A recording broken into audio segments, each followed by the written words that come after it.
Bonjour tout le monde, mon nom est Daniel Daigneault. Bienvenue au rendez-vous 940. Pour tous ceux d'entre vous qui ont déjà acheté ou qui songent actuellement à acheter une propriété, vous avez dû ou devrez évidemment fort probablement travailler avec un courtier immobilier pour procéder à l'achat ou la vente de la propriété en question. Alors aujourd'hui, notre invité est M. Yvan Gamache, courtier immobilier chez Royal Lepage, qui a généreusement accepté de venir partager ses conseils et recommandations avec nous tous. Monsieur Gamache, bonjour. Bonjour, Daniel. Alors, l'immobilier, ça vous connaît pas mal, hein? Vous êtes comme Obélix, vous êtes tombé dedans quand vous étiez petit? Effectivement, il y a très longtemps.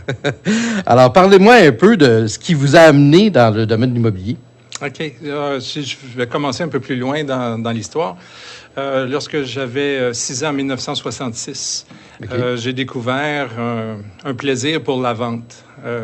On construisait l'autoroute 20 devant chez moi et j'allais rencontrer les travailleurs sur l'autoroute pour leur apporter de l'eau et la satisfaction pour répondre aux besoins de ces travailleurs-là okay. M'a appelé beaucoup de joie et aussi m'a fait découvrir que j'aimais travailler. Après ça, la même année, j'ai aussi entrepris une autre démarche. J'ai fondé une autre compagnie à l'âge de 6 ans où est-ce que je vendais des appâts pour la pêche à l'éperlan dans le bas du fleuve, d'où ma famille est native, okay. à Cacouna. Et là, avec cette entreprise-là, j'ai aussi fait beaucoup de sous et mon dépendance financière a commencé à cet âge-là, 6 ans. Donc, un petit gars brillant qui était vite sur ses patins? Effectivement, il fallait trouver. Puis aussi, encore là, le plaisir d'aimer les autres, d'aider les autres. J'allais à la pêche aussi, puis je montrais aux gens comment pêcher, comment utiliser les appâts. Et ça m'a amené à un peu plus loin, dans la jeune vingtaine, à m'initier à l'immobilier aussi. OK. Parce que je voulais, ça m'intéressait toujours, les immeubles. Et je me suis joint à un groupe d'investisseurs immobiliers pour apprendre et aussi acheter, investir et faire des sous dans ce domaine-là. Mais là, vous avez, évidemment, de fil en aiguille, vous avez bâti votre carrière. Et là, même, vous donnez des formations en courtage immobilier? Oui, effectivement. De fil en aiguille, là, après ce passage-là dans le groupe d'investisseurs immobiliers, j'ai aussi trouvé ce qui était le plus difficile dans l'investissement immobilier. C'est-à-dire, tout le monde a l'inquiétude de savoir est-ce qu'ils achètent au bon prix ou est-ce qu'ils vendent au bon prix. Ouais. Fait que là, j'avais un excellent ami, un de mes meilleurs amis, qui était évaluateur agréé et il m'a initié à ce travail-là, comme dans le domaine de l'évaluation immobilière. Et j'ai fait 11 ans de travail avec des firmes d'évaluateurs agréés, ce qui m'a amené, après ça, au courtage immobilier. OK. Mais là, on ne dira pas votre âge, mais vous avez tellement d'expérience que vous agissez comme tuteur aussi? Oui, effectivement. Dans l'entreprise où est-ce que je suis présentement, j'aide les nouveaux courtiers ou des courtiers qui ont un peu d'expérience aussi à mieux performer, à travailler de meilleure façon avec acheteurs ou vendeurs et les amener à un niveau supérieur dans leur performance avec les différents clients avec qui ils ont à travailler. Alors, mesdames et messieurs qui nous écoutez, vous voyez tout de suite qu'on a le bon gars qui est assis en face de moi pour nous parler de courtage immobilier. Alors, parlez-moi de courtage immobilier. Quel genre de courtage immobilier vous pratiquez? Grâce à mon expérience comme évaluateur, je peux faire n'importe quelle sorte de courtage immobilier, que ce soit du résidentiel, du commercial, du multifamilial, de petite envergure ou de très grande envergure. Fait que je m'adapte aux besoins de mes clients. Mais avez-vous une préférence? Tout courtage immobilier est intéressant, mais naturellement, sur les propriétés multifamiliales, c'est un peu plus intéressant parce que le défi est un peu plus grand. OK. Puis avec quel genre de clients vous travaillez? Est-ce que vous travaillez avec des néophytes ou vraiment des gens qui en font et qui achètent, qui revendent, qui achètent, qui revendent? Je travaille avec une majorité de clients qui sont soit des néophytes ou des clients qui sont plus expérimentés aussi. Et j'ai beaucoup de clients qu'on fait 2, 3, 4, 5, 10 transactions ensemble. C'est de la répétition. C'est le service que l'on donne, que les gens me réfèrent aussi avec aux gens de leur famille, des amis. Ouais, beaucoup de références. Le bouche à oreille, évidemment. Effectivement. Mais vous travaillez surtout avec des acheteurs ou des vendeurs? Je travaille principalement avec des vendeurs. OK. Mais des vendeurs deviennent aussi des acheteurs. Il faut s'adapter aux besoins de chacun, des besoins. Quand c'est des acheteurs, j'imagine qui sont moins expérimentés que les vendeurs comme tels? Les acheteurs, bien, ça commence toujours à la base. On a toujours la première propriété que l'on achète. À ce moment-là, il faut vraiment bien guider nos acheteurs et les rassurer. Ça, c'est la partie la plus importante. Bien comprendre leurs besoins, parce qu'il y en a plusieurs qui travaillent, qui se lancent dans une recherche de propriété immobilière pour des acheteurs sans savoir vraiment leurs besoins et leurs possibilités d'achat. Ça, c'est très important. Oui, justement, pour les nouveaux acheteurs, là, quels sont les défis auxquels qu'ils doivent rencontrer, auxquels ils doivent faire face? OK. La première des choses, c'est de savoir qu'est-ce qu'ils peuvent se permettre. Oui. Et qu'est-ce qu'ils veulent acheter, si les deux vont ensemble. Un acheteur qui veut acheter une propriété de 500 000, mais qui peut se permettre une propriété de 300 000, ça ne va pas ensemble. Mais est-ce que ça, c'est courant, j'imagine? Hein? Oui, effectivement. Fait que la première chose qu'il faut faire avec un acheteur, c'est vraiment d'identifier ses besoins et avant de commencer à faire des recherches dans n'importe quelle direction, il faut savoir les capacités financières. Donc, on travaille avec des courtiers hypothécaires très expérimentés. Naturellement, je travaille seulement avec les meilleurs pour déterminer la capacité financière d'un acheteur à pouvoir acheter un type d'immeuble. Et après ça, là, on travaille selon les possibilités de cet acheteur-là pour lui trouver la meilleure propriété dans le secteur où est-ce qu'il désire aller. Bien, j'imagine là, qu'au cours de votre carrière, des nouveaux acheteurs, vous en avez vu qui ont été déçus parce qu'ils disaient « Oh, je pensais que je pouvais me permettre d'aller vers tel genre de propriété et à tel prix. » Puis, oups, là, ils réalisent que non, ça serait comme suicidaire là, d'aller là-dedans. Oui. J'ai une expérience qui est arrivée là, il y a 22 ans, quand j'ai commencé ma carrière, avec un acheteur que moi, je demeurais à Dorval et cet acheteur-là demeurait près de l'Oratoire Saint-Joseph. OK. J'allais le chercher parce qu'il n'y avait pas de voiture et il cherchait dans le coin de Pierrefonds. Donc, c'était un voyagement de 40-45 minutes par jour, aller le chercher et aller le ramener chez lui. On a trouvé la propriété qu'il recherchait, on a fait l'inspection bâtiment pour ensuite arriver au financement hypothécaire et malheureusement, il ne se qualifiait pas pour acheter cette propriété-là. C'était trop cher pour lui. OK. Et là, j'ai pris ma plus belle expérience et à partir de ce moment-là, plus jamais je n'ai travaillé avec des acheteurs sans avoir fait une préqualification au préalable pour ne pas leur faire perdre leur temps et par conséquent aussi ne pas perdre mon temps pour pouvoir donner un meilleur rendement aussi à tous mes autres clients. Mais ça, c'est souvent des mauvaises surprises. Puis, j'imagine que, comme acheteur, tu te demandes toujours, bon, est-ce que je vais passer à la banque? Tu sais, c'est vraiment, là, entre guillemets, l'expression, là, est-ce que je vais passer? Tu sais? Oui, effectivement. Moi, c'est l'exemple que je leur donne. Je dis, il faut toujours apprendre à marcher avant d'apprendre à courir. Exact. Fait que, la première étape, quand on apprend à marcher, on va voir un courtier hypothécaire pour savoir quelle est la possibilité d'acheter. Et naturellement, travailler avec un courtier hypothécaire, c'est beaucoup plus facile pour faire la démarche subséquente. Et avec les nouveaux acheteurs, comment ça se passe? Quels sont les défis? Le défi, la première des choses, c'est de répondre à toutes leurs questions. Ouais. Atténuer le stress aussi que ça apporte, parce que c'est naturellement pour tout le monde dans le domaine de l'immobilier, l'achat ou la vente d'une propriété, c'est un stress énorme. Donc, à ce moment-là, il faut répondre à toutes leurs questions et à ce moment-là, lorsqu'ils sont en confiance, le stress s'atténue et ils sont prêts à faire la démarche suivante, c'est-à-dire de commencer les visites et d'y aller pour la bonne propriété qui répondra à leurs rêves, c'est-à-dire de s'établir dépendamment là, du type de propriété qu'ils recherchent. Dans le fond, c'est de les rassurer, mais aussi de leur faire voir les choses telles qu'elles sont, là.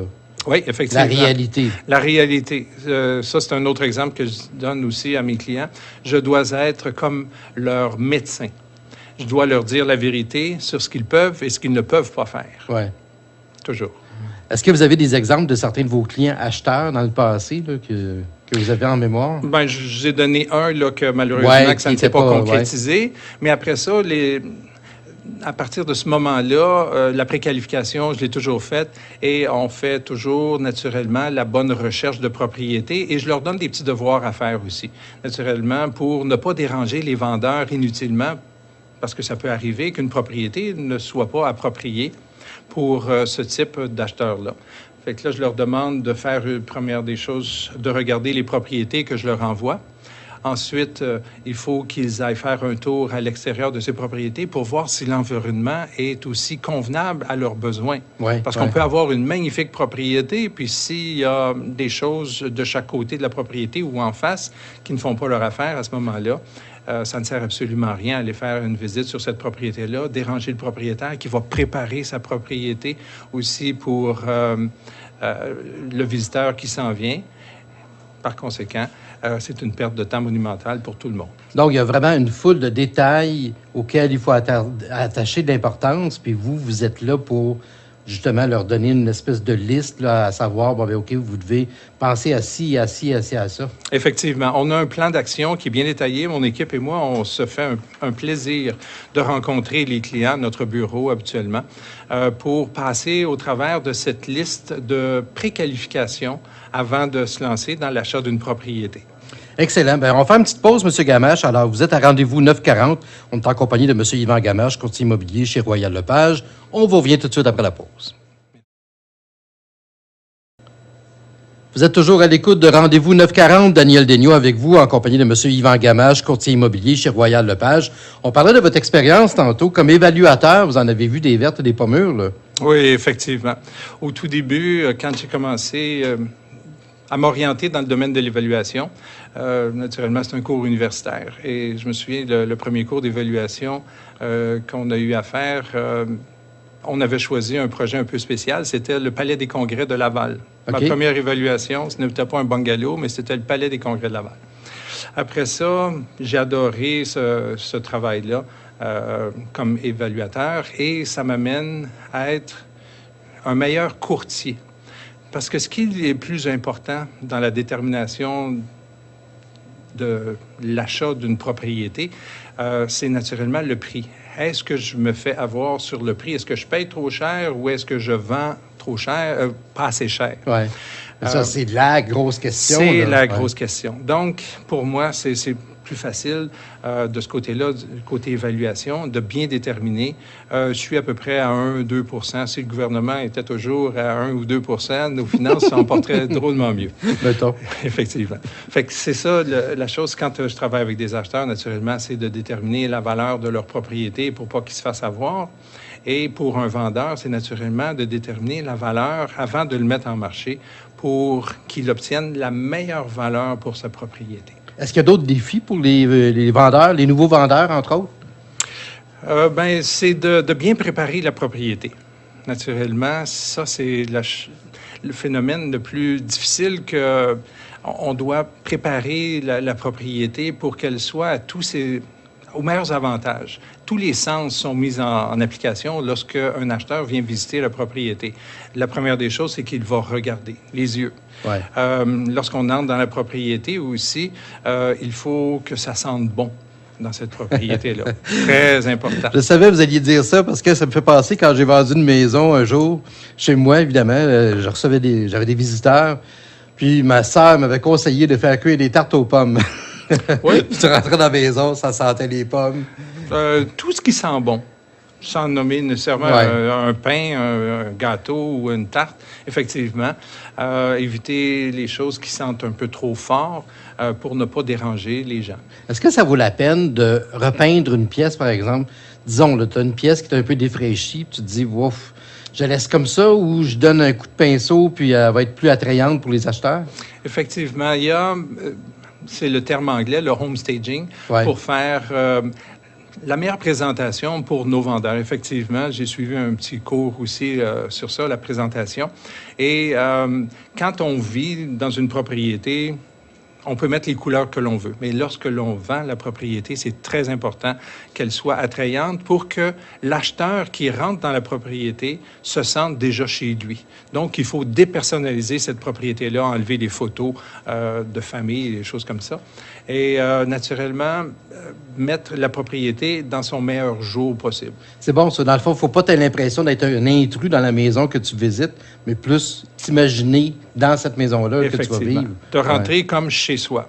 Okay. Et de mettre des choses simples, là, comme un comptoir de cuisine doit être libéré de tout ce qui n'est pas nécessaire pour qu'un acheteur qui va rentrer va voir un beau grand comptoir. Il va dire « Wow, quelle place pour faire ma préparation », tandis que le même comptoir qui va être encombré de plein de choses, l'acheteur va rentrer, il va dire « Oh, j'aurai pas de place pour faire ma cuisine ici. Ouais. » Et l'orientation de l'achat va être totalement différente. On m'avait déjà dit, avant de vendre ta maison, va en visiter des maisons qui sont à vendre pour voir comment les gens arrangent ça, jusqu'à quel point ils ont fait du ménage, puis comment ils présentent leur maison pour que tu puisses, à ton tour, bien te préparer finalement. Oui, ce serait une possibilité de connaître le marché aussi, votre compétition. Mais quand vous travaillez avec un bon courtier immobilier, il peut aussi vous conseiller adéquatement comment faire la préparation de votre propriété. Et il y a des spécialistes aussi qui sont là pour faire du staging de propriété avec qui je suis associé aussi. OK. Est-ce que vous avez des exemples de cas avec des vendeurs expérimentés, entre autres, là, auxquels vous avez eu à faire face durant votre carrière? Bien, des vendeurs expérimentés, on en a tous de côté unifamilial, multifamilial, copropriété. Dépendamment du type de propriété, on s'adapte aux besoins. OK. Qu'est-ce que vous avez vécu comme expérience avec des clients plus expérimentés, des exemples bons ou mauvais? Parce que j'imagine qu'il y a des exemples, il y a des cas où ça doit être assez compliqué là, avec tes vendeurs, non? Oui, bien, il y a plusieurs types de personnalités. Il y en a qui sont peu de mots, et il y en a d'autres qui élaborent un peu plus. Naturellement, il faut s'adapter à chaque type de personnalité. Ce qu'on appelle un driver là, qui veut vraiment savoir l'information la plus concise possible. À ce moment-là, il ne faut pas s'éterniser. Tandis qu'un autre client qui peut être analytique ou amiable comme moi, analytique, à ce moment-là, il faut donner plus d'informations, plus le rassurer. Ils veulent avoir de l'information sur les statistiques aussi. Fait que moi, je suis un friand de ça, de ce qui se passe dans le milieu immobilier pour, naturellement, donner le plus de conseils possible à ces gens-là. Là, j'imagine que, comme dans d'autres domaines, vous rencontrez ce qu'on appelle des petits Joe connaissants, là, qui s'imaginent qu'ils connaissent tout, à la fois pour acheter ou pour vendre, mais dans le fond, votre expérience est là pour les guider, là, puis leur dire non, c'est pas comme ça se passe. Oui, d'une façon diplomatique, naturellement. Effectivement, il y a des gens qui pensent pouvoir en connaître beaucoup et à tous les jours, à toutes les semaines, on rencontre des gens qui disent « Ah, moi, mon beau-frère ou ma sœur ou mon voisin ou le gars avec qui je travaille, lui, il a acheté une maison dans sa vie et il connaît ça. » Oui, c'est ça. Fait que là, à ce moment-là, souvent, il faut défaire la désinformation qu'ils ont reçue, leur donner la bonne information et justifier toujours nos réponses pour satisfaire et répondre à leurs inquiétudes. Là, on parle de votre expérience. Pourquoi, justement, un vendeur devrait travailler avec vous? Un vendeur, c'est la meilleure des choses. J'adore ça parce qu'on a un plan bien établi, toujours mon équipe et moi, pour bien connaître les besoins du vendeur. La priorité numéro 1, c'est de savoir qu'est-ce que la personne a besoin. Trop souvent, des courtiers veulent juste vendre une propriété, tandis qu'avec notre équipe, nous, on a besoin de savoir pourquoi vous voulez vendre votre propriété. Ouais. En sachant pourquoi vous voulez vendre, on va appliquer notre plan d'action en fonction de ce que vous avez de besoin. C'est très détaillé et c'est simple. Et naturellement, ça revient toujours aussi à l'évaluation. Si votre propriété vaut 1 million de dollars puis vous l'inscrivez à 2 millions de dollars, malheureusement, même si je suis le meilleur courtier que vous pouvez rencontrer, je ne serai pas capable de vendre votre propriété. La logique rentre toujours en considération. Bien, vous avez des forces et des compétences qui font de vous, une sommité dans le domaine, là. C'est pas la première fois que j'entends parler d'Yvan Gabache, là. Bon, merci infiniment. Effectivement, la première des choses que j'apprécie, c'est toujours le côté évaluation de la propriété, parce que quand on sait bien évaluer notre produit, en le mettant sur le marché, définitivement, on le vend beaucoup plus rapidement. Et effectivement, pourquoi un vendeur aime travailler avec moi, c'est parce que je suis direct sur la valeur de la propriété. Je ne fais pas de cachette. Encore là, il y en a trop souvent qui font miroiter un prix beaucoup trop élevé pour leur propriété juste pour signer un contrat. dans notre équipe, ce n'est pas de la façon qu'on travaille. Mais ça arrive, ça. Oui, ça arrive effectivement trop souvent sur le marché qu'on voit que des propriétés restent des mois, des années et plusieurs années. La semaine dernière, je faisais encore une recherche, puis je voyais une propriété que ça faisait 7 ans qu'elle était sur le marché immobilier. Malheureusement, je ne sais pas si c'est le courtier qui a mal conseillé ou le vendeur qui avait des aspirations trop élevées, mais notre but dans notre équipe, c'est toujours de donner l'heure juste sur la valeur de la propriété et après ça, amener le plan d'action qui va faire que cette propriété-là va se vendre rapidement au meilleur prix possible et souvent, je dirais pratiquement toujours, je vends en surenchère. 2, 3, 4, 10, 15, 20 offres d'achat, c'est régulier et naturellement, quand on y va en surenchère, c'est le meilleur prix que le vendeur va obtenir pour sa propriété. Dans le fond, votre exemple de tantôt, comme que vous disiez, vous étiez comme un médecin, c'est de dire vraiment des vraies choses pour pas qu'il y ait de mauvaises surprises et d'attendre surtout, pour pas que les vendeurs ou les acheteurs se créent des attentes et s'imaginent que, ça va être merveilleux, là. Oui, effectivement. De dire la vérité comme ça, c'est qu'on se sent bien. Je suis capable de regarder mes clients toujours dans les yeux puis de savoir que je leur ai dit la vérité. Et aussi, ce qu'on voit avec principalement les vendeurs, c'est que c'est un stress énorme. Il y en a qui sont sur le marché et on travaille avec beaucoup de propriétaires que leur propriété a été expirée avec d'autres courtiers. On découvre pourquoi ces propriétés ne se sont pas vendues et on applique les correctifs pour vendre cette propriété-là. Et ce qui est formidable, c'est qu'à l'intérieur de quelques semaines, 1, 2 ou 3 semaines, les propriétés sont vendues avec une surenchère et qu'ils vendent naturellement au meilleur prix possible. OK. Quand vous travaillez avec des vendeurs, quelles sont les différences entre acheter, mettons, une maison unifamiliale versus un condominium? Ça dépend de ce que vous voulez. Si vous voulez l'intimité, la propriété unifamiliale, c'est le meilleur achat. Ouais. Si vous voulez vivre sans avoir à couper ce gazon, à laver des fenêtres ou faire de l'entretien de la propriété, le condominium est une option qui est favorable pour vous. Mais d'un autre côté, il y a le désavantage aussi que vous devez vivre en communauté avec les autres copropriétaires. Oui, ça, les gens ne sont pas toujours prêts à ça, hein?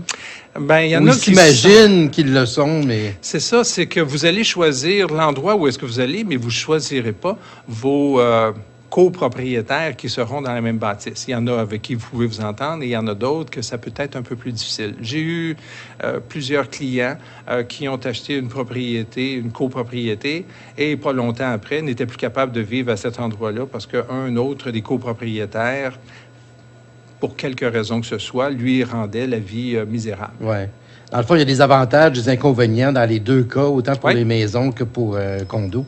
Même les maisons, j'imagine que vous devez leur suggérer à vos clients de s'informer autour des voisins, à savoir, quel genre de voisins vous avez. Est-ce que c'est des enfants en bas âge ou quoi? Comment ça...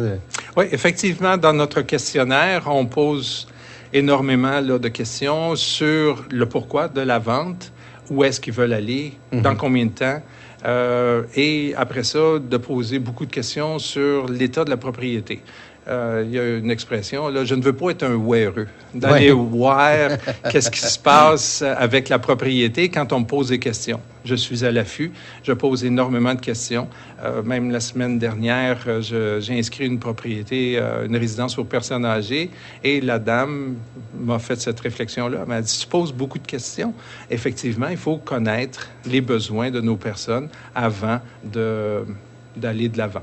Donc, il faut se faire une liste d'épiceries, là, à savoir, il y a des gens qui doivent vous dire, OK, moi, j'ai besoin d'un parc pas très loin, j'ai besoin d'une école, est-ce qu'il y a un dépanneur, une épicerie? Une garderie, accès aux autoroutes, tout ça, on prend ça en considération et c'est un premier des devoirs que je demande aux acheteurs de faire, c'est de trouver le secteur où est-ce qu'ils aimeraient aller. Et à ce moment-là, avec les informations qu'on peut leur donner, tout ce qu'ils ont besoin, si c'est une jeune famille avec de jeunes enfants, naturellement, qui veulent avoir parc ou autre chose, garderie, école primaire, secondaire, on va leur trouver ce qu'ils ont besoin. Mais naturellement, on doit savoir où est-ce qu'ils veulent aller s'installer. Si, par hasard, quelqu'un veut aller sur la Rive-Nord, bien, il y a des secteurs où est-ce qu'on doit les orienter. Ouais. Mais c'est eux, ultimement, qui doivent dire où est-ce qu'ils aimeraient aller. Parce que si le monsieur travaille à Sainte-Thérèse, puis qu'on lui trouve une maison à Rosemère, mais il y a le voyagement. Fait qu'on essaie tout le temps de le ramener le plus proche possible de son environnement. Mais les gens ont leur idée du quartier où ils veulent aller habiter, mais j'imagine que parfois, ils se rendent compte que, oups, non, ce quartier-là, c'est pas abordable ou non, au contraire, que oui, on a vraiment frappé dans le mille, puis c'est exactement là qu'on veut aller. Oui, effectivement, il faut toujours travailler avec le budget des gens. Et la préqualification hypothécaire, c'est la chose qui est très importante aussi pour un acheteur, à savoir qu'est-ce qu'il peut se permettre. Et les gens de mon équipe et moi aussi, on se fait un devoir d'aider ces gens-là à prendre une décision qui est éclairée. Ne pas aller au maximum de leur qualification hypothécaire parce qu'il peut arriver un petit pépin. À un moment donné, on a besoin de quelque chose. La voiture brise ou qu'on a besoin des broches pour les enfants ou qu'on a besoin d'un financement supplémentaire. Et si on va au maximum de cette valeur qu'on a en préqualification, à ce moment-là, on n'apprécie plus notre maison, on ne vit seulement que pour rembourser la maison. Alors, je vous rappelle qu'on est en compagnie de M. Yvan Gamache, courtier immobilier chez Royal Lepage. Puis là, je veux parler d'un sujet qui m'intéresse. Parlez-nous des propriétés à revenus, les duplex, les triplex, les cinqplex. Est-ce que c'est une bonne idée et une décision sage, finalement, d'investir dans ce genre d'immeuble-là comme investisseur, là? Oui, effectivement, c'est une très bonne décision pour des investisseurs avec un budget qui est intéressant, mais qui n'est pas trop élevé. J'élabore là-dessus. Un acheteur qui veut arrêter de payer un loyer et qui est prêt à acheter une propriété, mais qui n'a pas nécessairement les moyens pour aller s'acheter une maison à 300 000 $400 000. Il peut y aller avec la première étape, c'est-à-dire d'acheter un duplex ou un triplex comme propriétaire occupant. Okay. À ce moment-là, il va profiter des locataires pour faire un remboursement de son prêt hypothécaire. La majorité des gens achètent de cette façon-là. Et il va pouvoir jouir d'une propriété qui est à lui.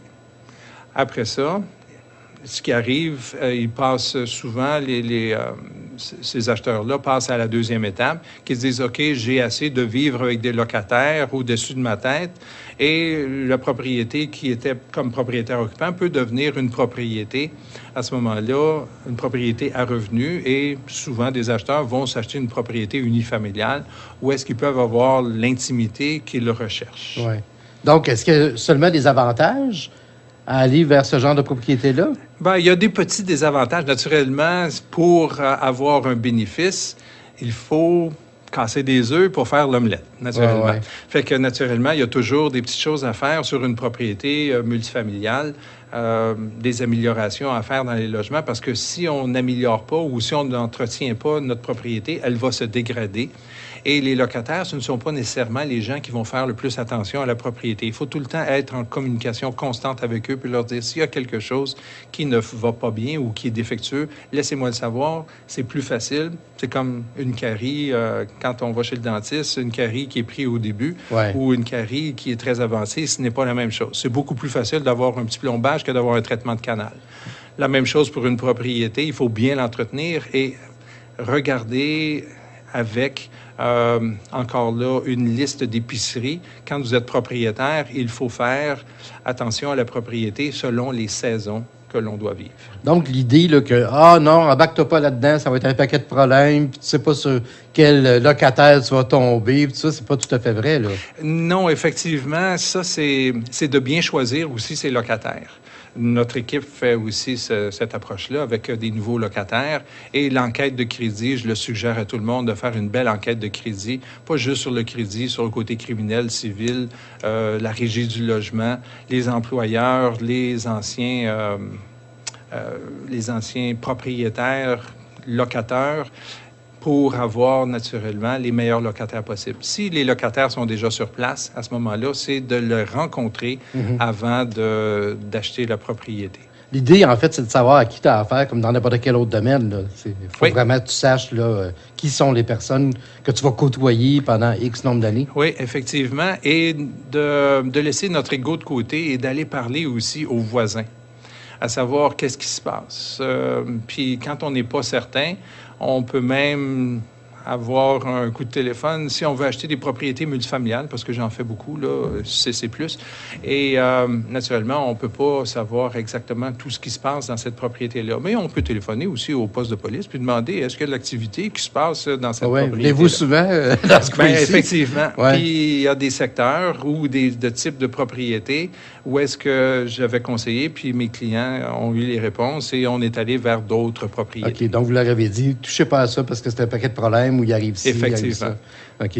Donc, il y a des inconvénients comme il y a des avantages, évidemment, mais il y a plus d'avantages. Oui, il y a plus d'avantages, naturellement, parce que les locataires vous permettent d'accumuler un fonds de retraite. OK. À ce moment-là, quand ils sont capables de rembourser votre hypothèque et vous qui allez jouir de ça, vous allez augmenter votre équité. L'équité, c'est la différence entre votre prêt hypothécaire et la valeur de la propriété pour, naturellement, passer à l'étape suivante. Habituellement, ce qui arrive, c'est quand quelqu'un a une propriété multifamiliale, va vouloir en avoir une autre et une autre et une autre, et de grossir aussi. On peut commencer avec un duplex, triplex. Et quand des acheteurs me disent « Ah, Yvan, j'aimerais bien investir dans une propriété multifamiliale », comme investissement, je leur propose habituellement de commencer avec un quadruplex s'ils en ont les moyens. Okay. Pourquoi un quadruplex? C'est qu'habituellement, 3 des logements vont rembourser toutes les dépenses. Prêt hypothécaire, taxes municipales, taxes scolaires et les assurances. Le 4e logement, c'est celui qui rapporte des sous dans les poches. Okay. Et si jamais il arrive un problème avec un locataire, malheureusement, on ne sait pas qu'est-ce qui peut arriver dans l'avenir, même s'il est très bon locataire pendant plusieurs années. Il peut arriver qu'il y ait une bad luck et qu'il ne puisse pas rembourser ou payer son loyer. À ce moment-là, vous n'êtes pas dépendant de ce revenu supplémentaire-là parce que votre risque est bien réparti. 75 % de la propriété se paye toute seule. Oui, justement, oui. Puis le 25 % des revenus supplémentaires, c'est la cerise sur le sundae. C'est ce qui vous permet de mettre des sous de côté pour bien amortir les dépenses de la propriété lorsque vous avez besoin de refaire la toiture, les fenêtres, les portes, le revêtement de briques, il y aura besoin de jointes et ainsi de suite. Est-ce que quand on décide, quand on a pris la décision d'aller vers ce genre de propriété-là, est-ce que c'est plus facile ou plus difficile d'obtenir une hypothèque? Naturellement, l'hypothèque, ça c'est... je travaille avec des spécialistes côté hypothécaire, mais une propriété multifamiliale, le financement hypothécaire ne se traite pas de la même façon. Okay. C'est que quand c'est une propriété unifamiliale, condominium, c'est le revenu de la personne qui est pris tout simplement en compte. Et naturellement, la valeur de la propriété. Aucune institution financière ne prêterait sur une propriété de 300 000 alors que vous voulez l'acheter à 500 000 $, ils vont vous rejeter. Fait que même si vous avez des aspirations là, pour vendre votre propriété à 500 000, ça en vaut 300 000, même si je vous amène une offre d'achat à 500 000, ça ne passera pas à l'institution financière. Ouais. Par contre, quand on arrive là, dans la propriété multifamiliale, le financement hypothécaire se fait de 2 façons. La première façon, c'est vos revenus que vous générez, personnels, votre revenu d'emploi. Et ensuite de ça, sont rajoutés en partie les revenus générés par la propriété. OK, c'est intéressant. On va faire une pause, on va revenir, on va élaborer là-dessus. Alors, je vous rappelle que vous écoutez Rendez-vous 940. Je suis en compagnie de M. Yvan Gamache de Royal Lepage et mon nom est Daniel Daigneault. Je vous retrouve tout de suite après la pause. Vous écoutez Rendez-vous 940, Daniel Daigneault avec vous en compagnie de M. Yvan Gamache de Royal Lepage. Alors, on parlait avant la pause des propriétés multifamiliales. Quelles sont les difficultés comme courtier pour vendre ou pour acheter ce genre de propriété-là? OK. On parlait justement des propriétés multifamiliales que pour acheter ou pour vendre, il faut prendre en considération tout ce qui peut arriver, de prévoir l'imprévisible, d'être au courant aussi de la réglementation municipale, qu'est-ce qu'on peut faire, qu'est-ce qu'on ne peut pas faire, et aussi des informations avec la Régie du logement. Qu'est-ce qui nous est permis de faire et ce qui ne l'est pas. Très important. Ça, j'imagine, on peut avoir des mauvaises surprises ou des... Oui, surtout des mauvaises surprises, hein? Oui, effectivement. Si je pouvais donner un conseil aux propriétaires de duplex, triplex ou n'importe quel nombre de logements, c'est de prendre en considération les possibilités de paiement des locataires. Si après un mois, un locataire n'est pas capable de vous payer son logement, et après ça, vous lui donnez une chance pour un deuxième mois puis un troisième mois, est-ce que vous pensez réellement qu'au quatrième mois, il va être capable de vous rembourser tout ce qu'il y en est? Non, là, tu t'embarques dans quelque chose. Là. Ouais. Effectivement. Et il faut toujours prendre en considération que lorsque vous avez une propriété multifamiliale, c'est un investissement pour vous et ça doit vous rapporter. Ça ne doit pas vous coûter des sous. À ce moment-là, la Régie du logement est là pour aider les propriétaires, mais est souvent pro-locataire. Je vous dirais, montez votre dossier le plus finement possible parce que vous voulez avoir un résultat qui est probant à la fin. Prendre en considération aussi que ça peut prendre plusieurs mois lorsque vous faites une demande. Donc, à la première négligence d'un locataire, je dirais, il est préférable de faire une démarche à la Régie du logement avant que le cancer devienne trop grand. Je reviens à mon histoire de médecin. Oui. Et à ce moment-là, si le locataire décide de rembourser ou de payer son loyer qu'il n'avait pas fait, à ce moment-là, vous avez toujours la possibilité d'arrêter votre démarche à la Régie du logement. Mais si vous ne l'avez pas faite, à ce moment-là, vous vous retrouvez avec des mois en retard. Une expérience que j'ai eue de ce côté-là avec un de mes clients, eux avaient fait confiance à un locataire en lui louant un logement, mais ils n'avaient pas fait d'enquête de crédit parce que les plus beaux parleurs, malheureusement, ne sont pas nécessairement les meilleurs payeurs. Okay. Et après ça, ils se sont rendus à la Régie du logement. Ça a pris des mois pour avoir un avis d'expulsion de ces locataires-là. Et ce que les gens ne savent pas, c'est qu'il y a un recours aussi pour un locataire qui peut refuser la décision de la Régie du logement et s'en aller en cours. Et là, ça a été des mois supplémentaires avant d'avoir un règlement. Et après ça, le propriétaire a dû payer encore pour l'utilisation d'un huissier et déménageur pour sortir. Donc, cette personne-là, qui, malheureusement, a fait confiance à la mauvaise personne, mauvais locataire, s'est retrouvé avec plusieurs milliers de dollars dans le trou. Et ce qu'il ne voulait pas, ce qui arrive quand vous voulez avoir un investissement qui rapporte. Dans le fond, il y a des règles à suivre, puis il ne faut pas que tu sautes d'étapes. Tu ne peux pas te permettre de sauter des étapes et dire « Ah non, on va laisser faire l'enquête de crédit, je le connais, puis... Non, malheureusement, ça, c'est aussi avec notre équipe, on fait régulièrement des enquêtes de crédit parce que quand on travaille avec des propriétaires immobiliers, ils ont besoin de louer certains logements. Fait qu'on en fait aussi, je ne vous dirais pas à profusion parce qu'on est plus pour la vente des immeubles que de faire de la location, mais on rend ce service-là. Et naturellement, l'enquête de crédit doit être bien approfondie. Puisqu'on avait parlé tout à l'heure de la Régie du logement, le propriétaire actuel et l'employeur, à savoir est-ce qu'il est bien à cet endroit-là. Fait que je fais affaire avec une compagnie qui fait cette enquête de crédit-là pour moi. Et après ça, on regarde les résultats. Si il paie bien ses cartes de crédit, son téléphone, qu'il n'y a pas de défaut à la Régie du logement ou du côté civil criminel, à ce moment-là, il y a des bonnes chances que ce locataire-là soit un excellent candidat pour la location. Oui, mais c'est pas toujours le cas. J'imagine que vous avez des mauvaises surprises en cours de route. Oui, mais c'est ça. C'est à ce moment-là, c'est de bien préparer le propriétaire ou le vendeur de l'immeuble qui veut mettre son immeuble sur le marché puis qui se dit, bon, mais moi, j'aimerais ça avoir pleine capacité dans mon immeuble, de bien faire la location pour ne pas donner des problèmes à un acheteur éventuel. C'est la dernière chose que l'on veut comme courtier, de vendre un problème à un acheteur. Oui. Si on parlait maintenant des immeubles à revenus résidentiels de plus de 5 logements, là, ça commence à être gros, là. Oui, effectivement. Et il y a beaucoup de sous à faire dans ce type de propriété-là. Naturellement, c'est de prendre un immeuble avec les meilleurs locataires possibles. Et ce que je disais, là, de faire une enquête autour, à savoir, est-ce que les locataires, comme voisins, vous, est-ce que ça fonctionne bien avec ces gens-là? Oui. Après ça, c'est d'avoir le meilleur immeuble possible qui va nous rentabiliser chacun des investissements que l'on veut faire, des rénovations à la propriété. Il ne faut pas mettre des poignées en or avec un logement qu'on va louer 500 $ par mois. Ouais. Naturellement, il faut y aller avec une logique. Puis il y a des façons aussi que l'on donne à nos acheteurs ou nos vendeurs pour maximiser la valeur de ces propriétés-là. Naturellement, ça va avec les revenus de location de chacun des immeubles.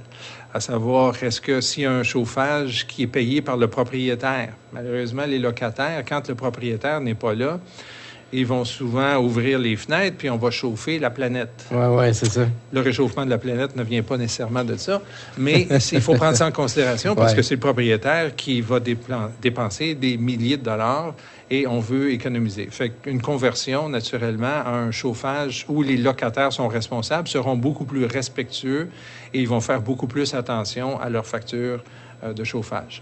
Il y a aussi des améliorations qu'on peut faire dans les logements. C'est des trucs qu'on donne là, à nos investisseurs quand ils achètent des propriétés multifamiliales, que ça peut être 5 et plus, là, jusqu'à 50, 100, 150, 200 logements. Toujours de faire de bonnes améliorations pour augmenter la valeur de l'immeuble de façon générale. Chaque 5 10 même d'augmentation sur un logement peut faire une différence énorme lorsque vient le temps de soit refinancer pour acheter un autre immeuble ou de revendre cet immeuble-là. On peut faire énormément de sous et on a des trucs pour, naturellement, de côté rénovation, de louer avec des appareils électroménagers inclus.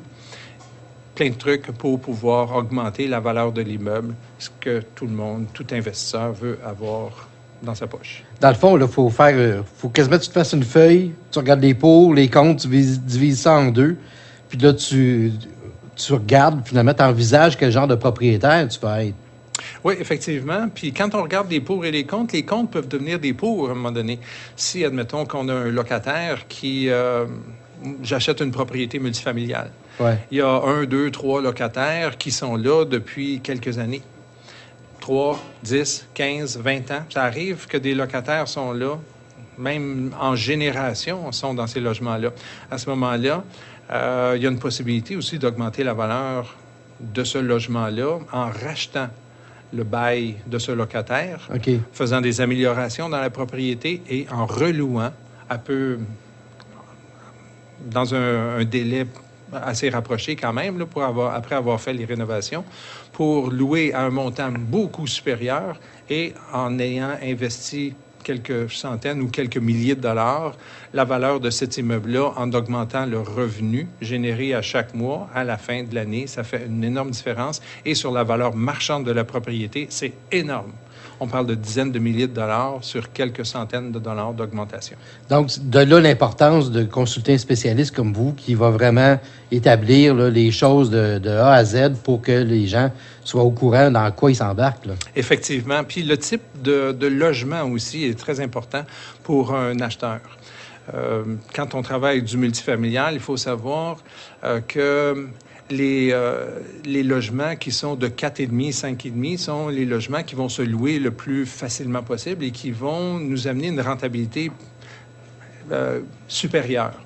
C'est facile à expliquer. C'est que ces logements-là, on va attirer plus un côté familial. Côté familial, vont rester plus longtemps dans ces logements-là.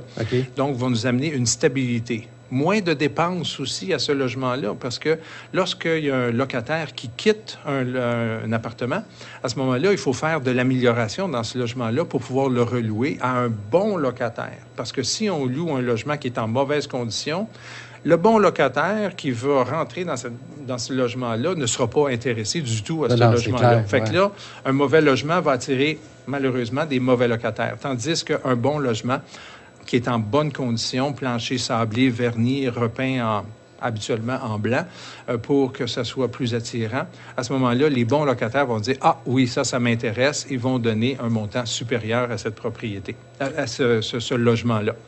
Et aussi, lorsqu'on fait des améliorations au logement, on augmente la valeur de location. Et par conséquent, ça va nous aider.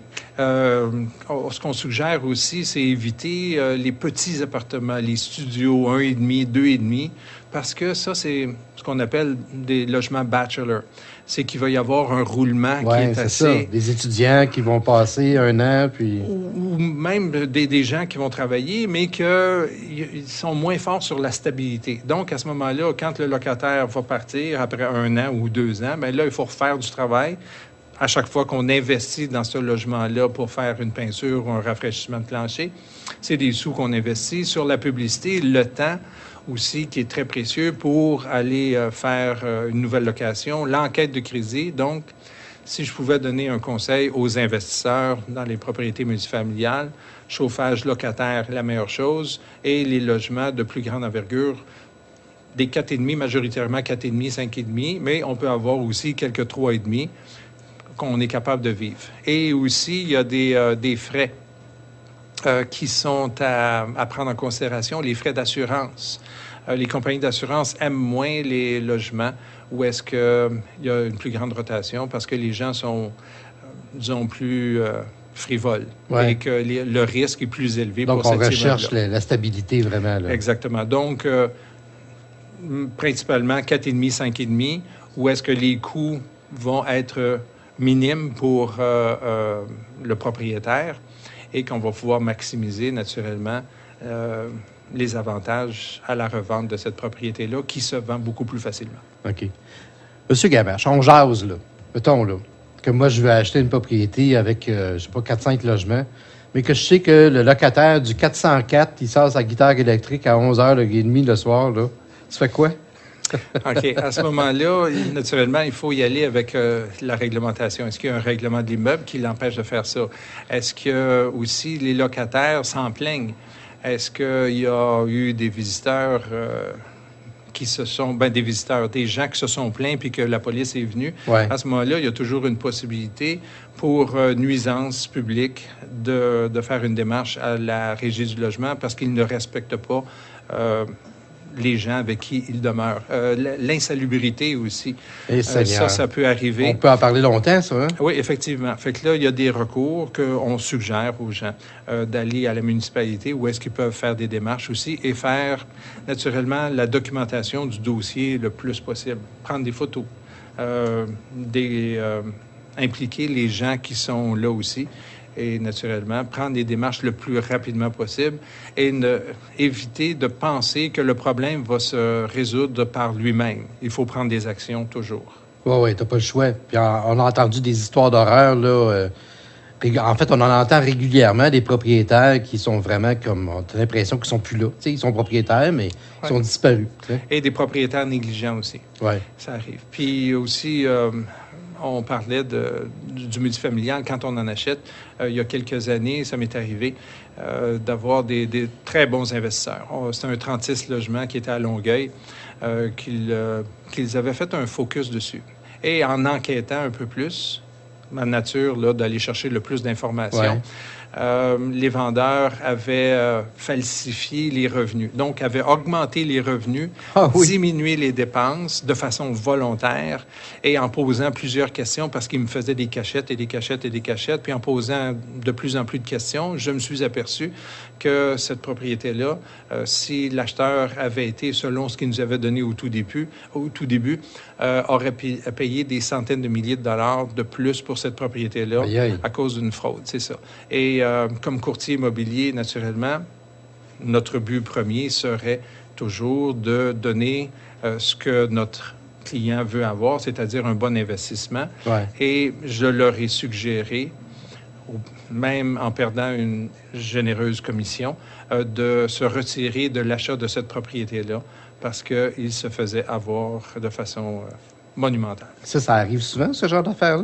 Non, ça n'arrive pas trop souvent, mais il y a des gens de mauvaise foi, de mauvaise volonté, et il faut travailler avec un courtier immobilier qui va être capable, qui ne veut pas juste finaliser une transaction, qui va être capable d'aller chercher toute l'information nécessaire pour vous dire oui, vous faites une bonne affaire et de bien faire l'évaluation, la valeur marchande de cette propriété-là. Bon, la question qui tue, comme dirait Guillaume Lepage, aujourd'hui, en 2019, est-ce que c'est possible de faire des achats et des reventes de propriétés avec un profit au bout? Oui, effectivement. Oui. Dépendamment de l'allure de la propriété. Il y en a qui veulent tout simplement s'acheter un coussin comme investissement à long terme. Il y en a qui préfèrent acheter des immeubles qui sont déjà en bonne condition avec des bons locataires, qui vont ramener un revenu et qui vont viser le long terme. Il y en a d'autres qui visent le court terme. Des investisseurs qui veulent faire le bon terme, c'est le flip immobilier, d'acheter et de revendre. À ce moment-là, oui, on a des trucs pour, effectivement, acheter une propriété au prix le plus bas possible, de l'améliorer à l'intérieur de quelques mois, c'est possible de faire ça, et après ça, revendre cette propriété-là avec un profit qui est assez substantiel. Mais ça, on connaît tous quelqu'un dans notre entourage qui est habile de ses mains, qui est un menuisier né, puis qui est des gens qui achètent des maisons qui sont en état plus ou moins en bon état et qui vont retaper la maison, vont faire un profit monstre là-dessus. Ça arrive régulièrement, là. Oui, ça arrive, effectivement. Ça peut être une propriété unifamiliale. J'en vends régulièrement des propriétés unifamiliales qui ont besoin d'amélioration, ou ça peut être du petit multifamilial aussi, ou du gros multifamilial, dépendamment de la situation et des besoins, naturellement. Si le vendeur dit « Moi, je suis tanné, je veux passer à autre chose », on va vendre la propriété à la valeur qu'elle vaut présentement. C'est comme prendre une photo de cet immeuble-là et de le mettre sur le marché à la valeur qu'il vaut. Pas la valeur qu'il aimerait. Oui, c'est ça. On parle du monde fantastique et de la réalité.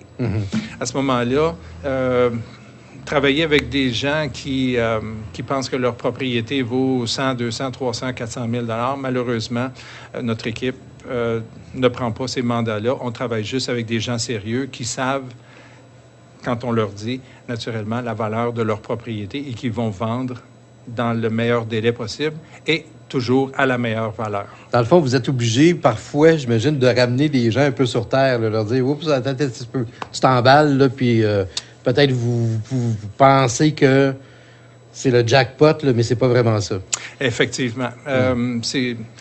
C'est ça. Il y a des vendeurs qui veulent aller à la pêche en haute mer puis essayer d'attraper une baleine. Malheureusement, ça ne fonctionne pas. La meilleure stratégie, c'est toujours d'inscrire la propriété le plus près possible de sa valeur marchande et générer le plus d'actions sur cette propriété-là dans le plus court terme.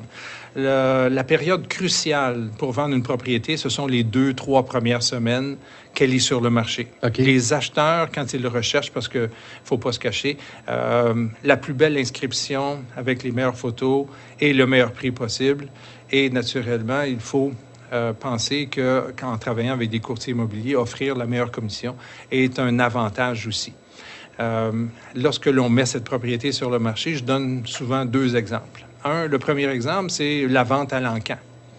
Si la majorité des gens ont déjà vu une vente à l'encan, s'il y a juste un acheteur dans la salle, est-ce que vous allez maximiser le prix de votre propriété? Je ne crois pas. Non. Si vous en avez 100, 200 qui sont dans la salle, naturellement, le prix va augmenter pour cette propriété-là. C'est exactement la façon que notre équipe travaille. C'est que l'autre exemple que je donne, parce que je suis un pêcheur, je dis, si je pêche avec un hameçon, est-ce que j'aurai la chance d'attraper plus qu'un poisson à la fois? C'est non. Lorsque j'ai mon saumon au bout de la ligne, est-ce que c'est un petit, un moyen ou un gros? Je ne sais pas, mais je veux le ramener. Les vendeurs, c'est la même chose. C'est que quand ils ont un acheteur unique, ils ne veulent pas le perdre, puis ils sont prêts à faire des concessions. À ce moment-là, cet acheteur-là va tirer le prix vers le bas parce qu'il n'est pas en compétition. Alors, moi, ce que je propose à mes vendeurs, c'est de mettre leur propriété sur le marché pour pêcher avec un filet. Avoir le plus d'acheteurs possible, des petits, des moyens et des gros. Puis l'apport qui est dans le milieu de ce filet-là, c'est leur propriété. Fait qu'en faisant une belle approche, si j'en ai 5, 10, 15, 20 offres d'achat, ce qui arrive assez régulièrement, c'est qu'à ce moment-là, quel acheteur va avoir cette propriété? Est-ce que c'est celui qui offre le moins ou celui qui offre le plus? C'est celui qui offre le plus. Exact. Et à ce moment-là, le vendeur n'a même pas besoin de faire effort. La surenchère se fait de par elle-même. Naturellement, nous, on y contribue parce qu'on appelle un et l'autre pour dire, regarde, on a 1, 2, 3, 4, 5 offres d'achat. Il faudrait peut-être que tu penses à améliorer ton prix que tu offres pour la propriété. Et naturellement, on vend toujours la propriété au maximum ce que le marché peut supporter et ce qu'une institution financière est prête à prêter. Quand on arrive dans le multifamilial, Il y a aussi que des acheteurs, la semaine dernière, j'ai finalisé 2-6 logements aussi, que l'acheteur a dû débourser un petit peu plus dans sa mise de fonds que ce qu'il il aurait aimé, mais c'était d'excellentes propriétés multifamiliales en excellentes conditions et cet acheteur-là n'a pas visé le court terme, il a visé le long terme. Fait que le petit peu qu'il a mis de plus en mise de fonds, à ce moment-là, il va le récupérer à l'augmentation des loyers à la prochaine saison et sur le moyen terme aussi, parce que la valeur de ses propriétés a augmenté. C'est dans le coin de Salaberry de Valleyfield. Puis en plus de ça, il y avait un banquier qui a félicité le vendeur parce qu'il disait, étant donné qu'il avait tenu son bout et que j'avais fait un bon travail pour avoir le maximum de cette propriété, de ces 2 propriétés. En faisant ça, on avait fait augmenter la valeur des autres propriétés multifamiliales dans ce secteur-là. Donc, ça valait la peine. C'était comme on dit dans le jargon, c'était un long shot, là. Bien, c'est ça, c'est fantastique. C'est que le vendeur était super heureux. L'acheteur est super heureux aussi. Et naturellement, tous les autres propriétaires immobiliers dans le secteur ne savent pas, mais la valeur de leur immeuble a pris de la valeur aussi avec ces 2 ventes-là. Monsieur Gamache, on va s'arrêter quelques instants. On va revenir, on va parler de chalets, entre autres, et de l'importance des inspections de propriété. Alors, vous êtes à l'écoute de Rendez-vous 940, Daniel Daigneault avec Monsieur Gamache de Royal-Lepage. Vous êtes à l'écoute de Rendez-vous 940, Daniel Daigneault avec vous, avec Monsieur Yvan Gamache, courtier immobilier chez Royal-Lepage.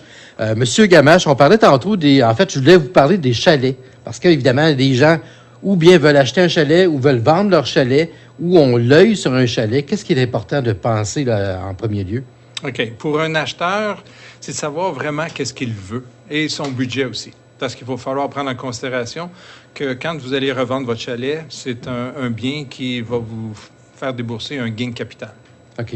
Pas tout le monde qui sait ça. Comme une propriété multifamiliale ou un bateau, ça devient imposable à la fin lorsque vous allez le revendre. OK. À ce moment-là, il faudrait peut-être parler à un comptable pour savoir les tenants et aboutissants. Là. Mais pour le chalet, comme courtier immobilier, on va poser toujours les questions qui sont appropriées. Est-ce que vous voulez avoir un chalet sur le bord de l'eau? Parce que souvent, quand on parle chalet, on pense au bord de l'eau. Tu vas avoir le lac au bord des marches, là. Oui, c'est ça. Fait que là, il y a des propriétés, naturellement. Il faut faire bien attention de ce côté-là. Il y a des bords de l'eau qui sont navigables et qui ne sont pas navigables. Les bords de l'eau navigables, c'est les bords de l'eau où est-ce que vous allez avoir le plus de sous pour votre propriété parce que ce sont les plus intéressants.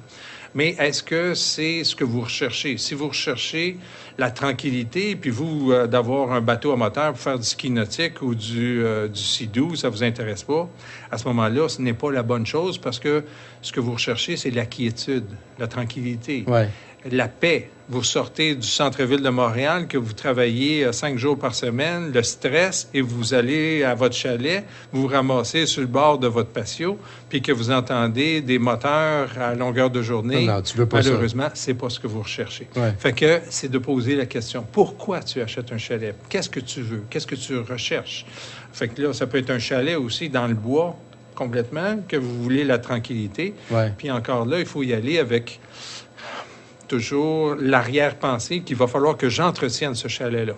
J'imagine que vous en avez vu des acheteurs qui voulaient se procurer un chalet, puis vous avez été obligé de leur dire non, c'est pas le bon chalet pour toi parce qu'il y a trop de pièces, c'est trop grand, ou bien justement, t'as pas de lac, ou t'as un lac, mais t'aimeras pas ça parce que tu veux être tranquille. Effectivement. S'adapter à chaque besoin de nos gens. Des chalets aussi, il y a des chalets qui sont 4 saisons, il y a des chalets qui sont 3 saisons. Il y en a qui sont au bas d'une pente de ski, fait que ça dépend ce que vous recherchez. Celui qui ne skie pas, qui s'en va s'acheter un chalet au bas de la pente du Mont-Saint-Sauveur, c'est le fun pour prendre une marche. Pas trop pratique. Mais c'est pas ce que vous recherchez. Vous, si c'est de faire du skidoo, bien, allez dans un autre environnement pour faire vos activités que vous aimez bien. Ou quand tu découvres que, justement, tu fais pas de skidoo, mais qu'il y a une piste de skidoo qui passe à proximité de ton chalet puis que tu vas entendre ça tout l'hiver. Oui, effectivement. C'est pas tout à fait le bon choix. J'ai un très bon ami que lui a acheté parce qu'il avait l'intention de s'initier au skidoo sur le bord d'un lac. Puis il est très heureux avec sa famille et je vais assez régulièrement à son chalet et c'est formidable. C'est un environnement idéal. Mais il n'y a pas de piste de ski à côté parce que les autres, c'était pas ça. C'était du ski de fond. Fait qu'on part, on s'en va dans le bois, on fait des randonnées, on fait le skidoo. Puis l'été, bien, naturellement, ce qui est en face du lac, toutes les activités sont là pour lui. Qu'on parle de chalets, de condos, de propriétés multiples, parlez-moi de l'importance des inspections des propriétés. Ah, les inspections, c'est vraiment crucial. Pour la majorité des acheteurs. Il y a certains acheteurs avec qui je travaille, des investisseurs, des contracteurs, qui peuvent acheter sans faire d'inspection de l'immeuble. Mais ces gens-là en ont vu d'autres. Ils ont acheté énormément de propriétés. Il y en a qui peuvent en acheter 100, 150, 200 par année pour faire des améliorations à ces propriétés-là, puis après ça, les revendre, faire le flip immobilier. Ceux-là, ils se sentent à l'aise d'acheter des propriétés sans faire d'inspection. Mais monsieur, madame, tout le monde devrait toujours faire une inspection de l'immeuble pour éviter les mauvaises surprises. Ouais, les vices cachés, finalement. Bien, pas tout à fait les vices cachés, parce que les vices cachés, même si vous faites une inspection approfondie, vous ne les verrez pas, parce qu'ils sont cachés. Oui, justement. Il y a, dans la définition de vices cachés, là, c'est quelque chose qui n'est pas visible à l'œil d'un profane, comme monsieur, madame, d'un inspecteur en bâtiment. Ça peut être un problème de fondation qui est en dessous de la terre, ou ça peut être n'importe quelle autre chose qui n'est pas visible lors de l'inspection. Puis à ce moment-là, bien, il y a des recours qui sont possibles contre le vendeur si ce n'est pas vendu avec la mention « vendu sans garantie légale au risque et péril de l'acheteur ». Si, par contre, un vendeur cache volontairement un vice à son immeuble, à ce moment-là, la vente sans garantie légale ne s'applique plus. À ce moment-là, il est responsable de... Donc, il doit faire les réparations avant de céder sa propriété? Ou? Bien, pas nécessairement, parce que ça peut apparaître après. L'été dernier, j'ai vendu justement une propriété à Delson, où est-ce que le vendeur a découvert, avec un test de pyrite, que sa propriété avait des problèmes de pyrite. Aïe, aïe, OK. Oui, effectivement. Dans le garage et au rez-de-chaussée, c'est un split level. Et suite à tous les travaux, ça a coûté 65 000 à ce vendeur-là. Ce vendeur-là, naturellement, il voulait procéder le plus rapidement possible. Et c'était notre travail aussi de lui dire, il faut prendre des démarches.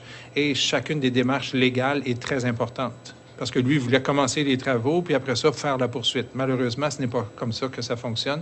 Il faut que le propriétaire mette en demeure l'ancien propriétaire pour lui dire, il y a un problème à l'immeuble. Je te suggère de faire venir tes experts aussi, que lui aussi a fait venir, pour savoir c'était quoi l'ampleur des travaux et des coûts associés avec ça. Mais là, justement, avec des inspecteurs, on s'embarque dans des coûts assez considérables ou non? Bien, ça dépend du type de propriété. Il y a des propriétés qui sont bien entretenues, qu'il y en a toujours des petites choses. Qui est parfait? Quelle propriété est parfaite?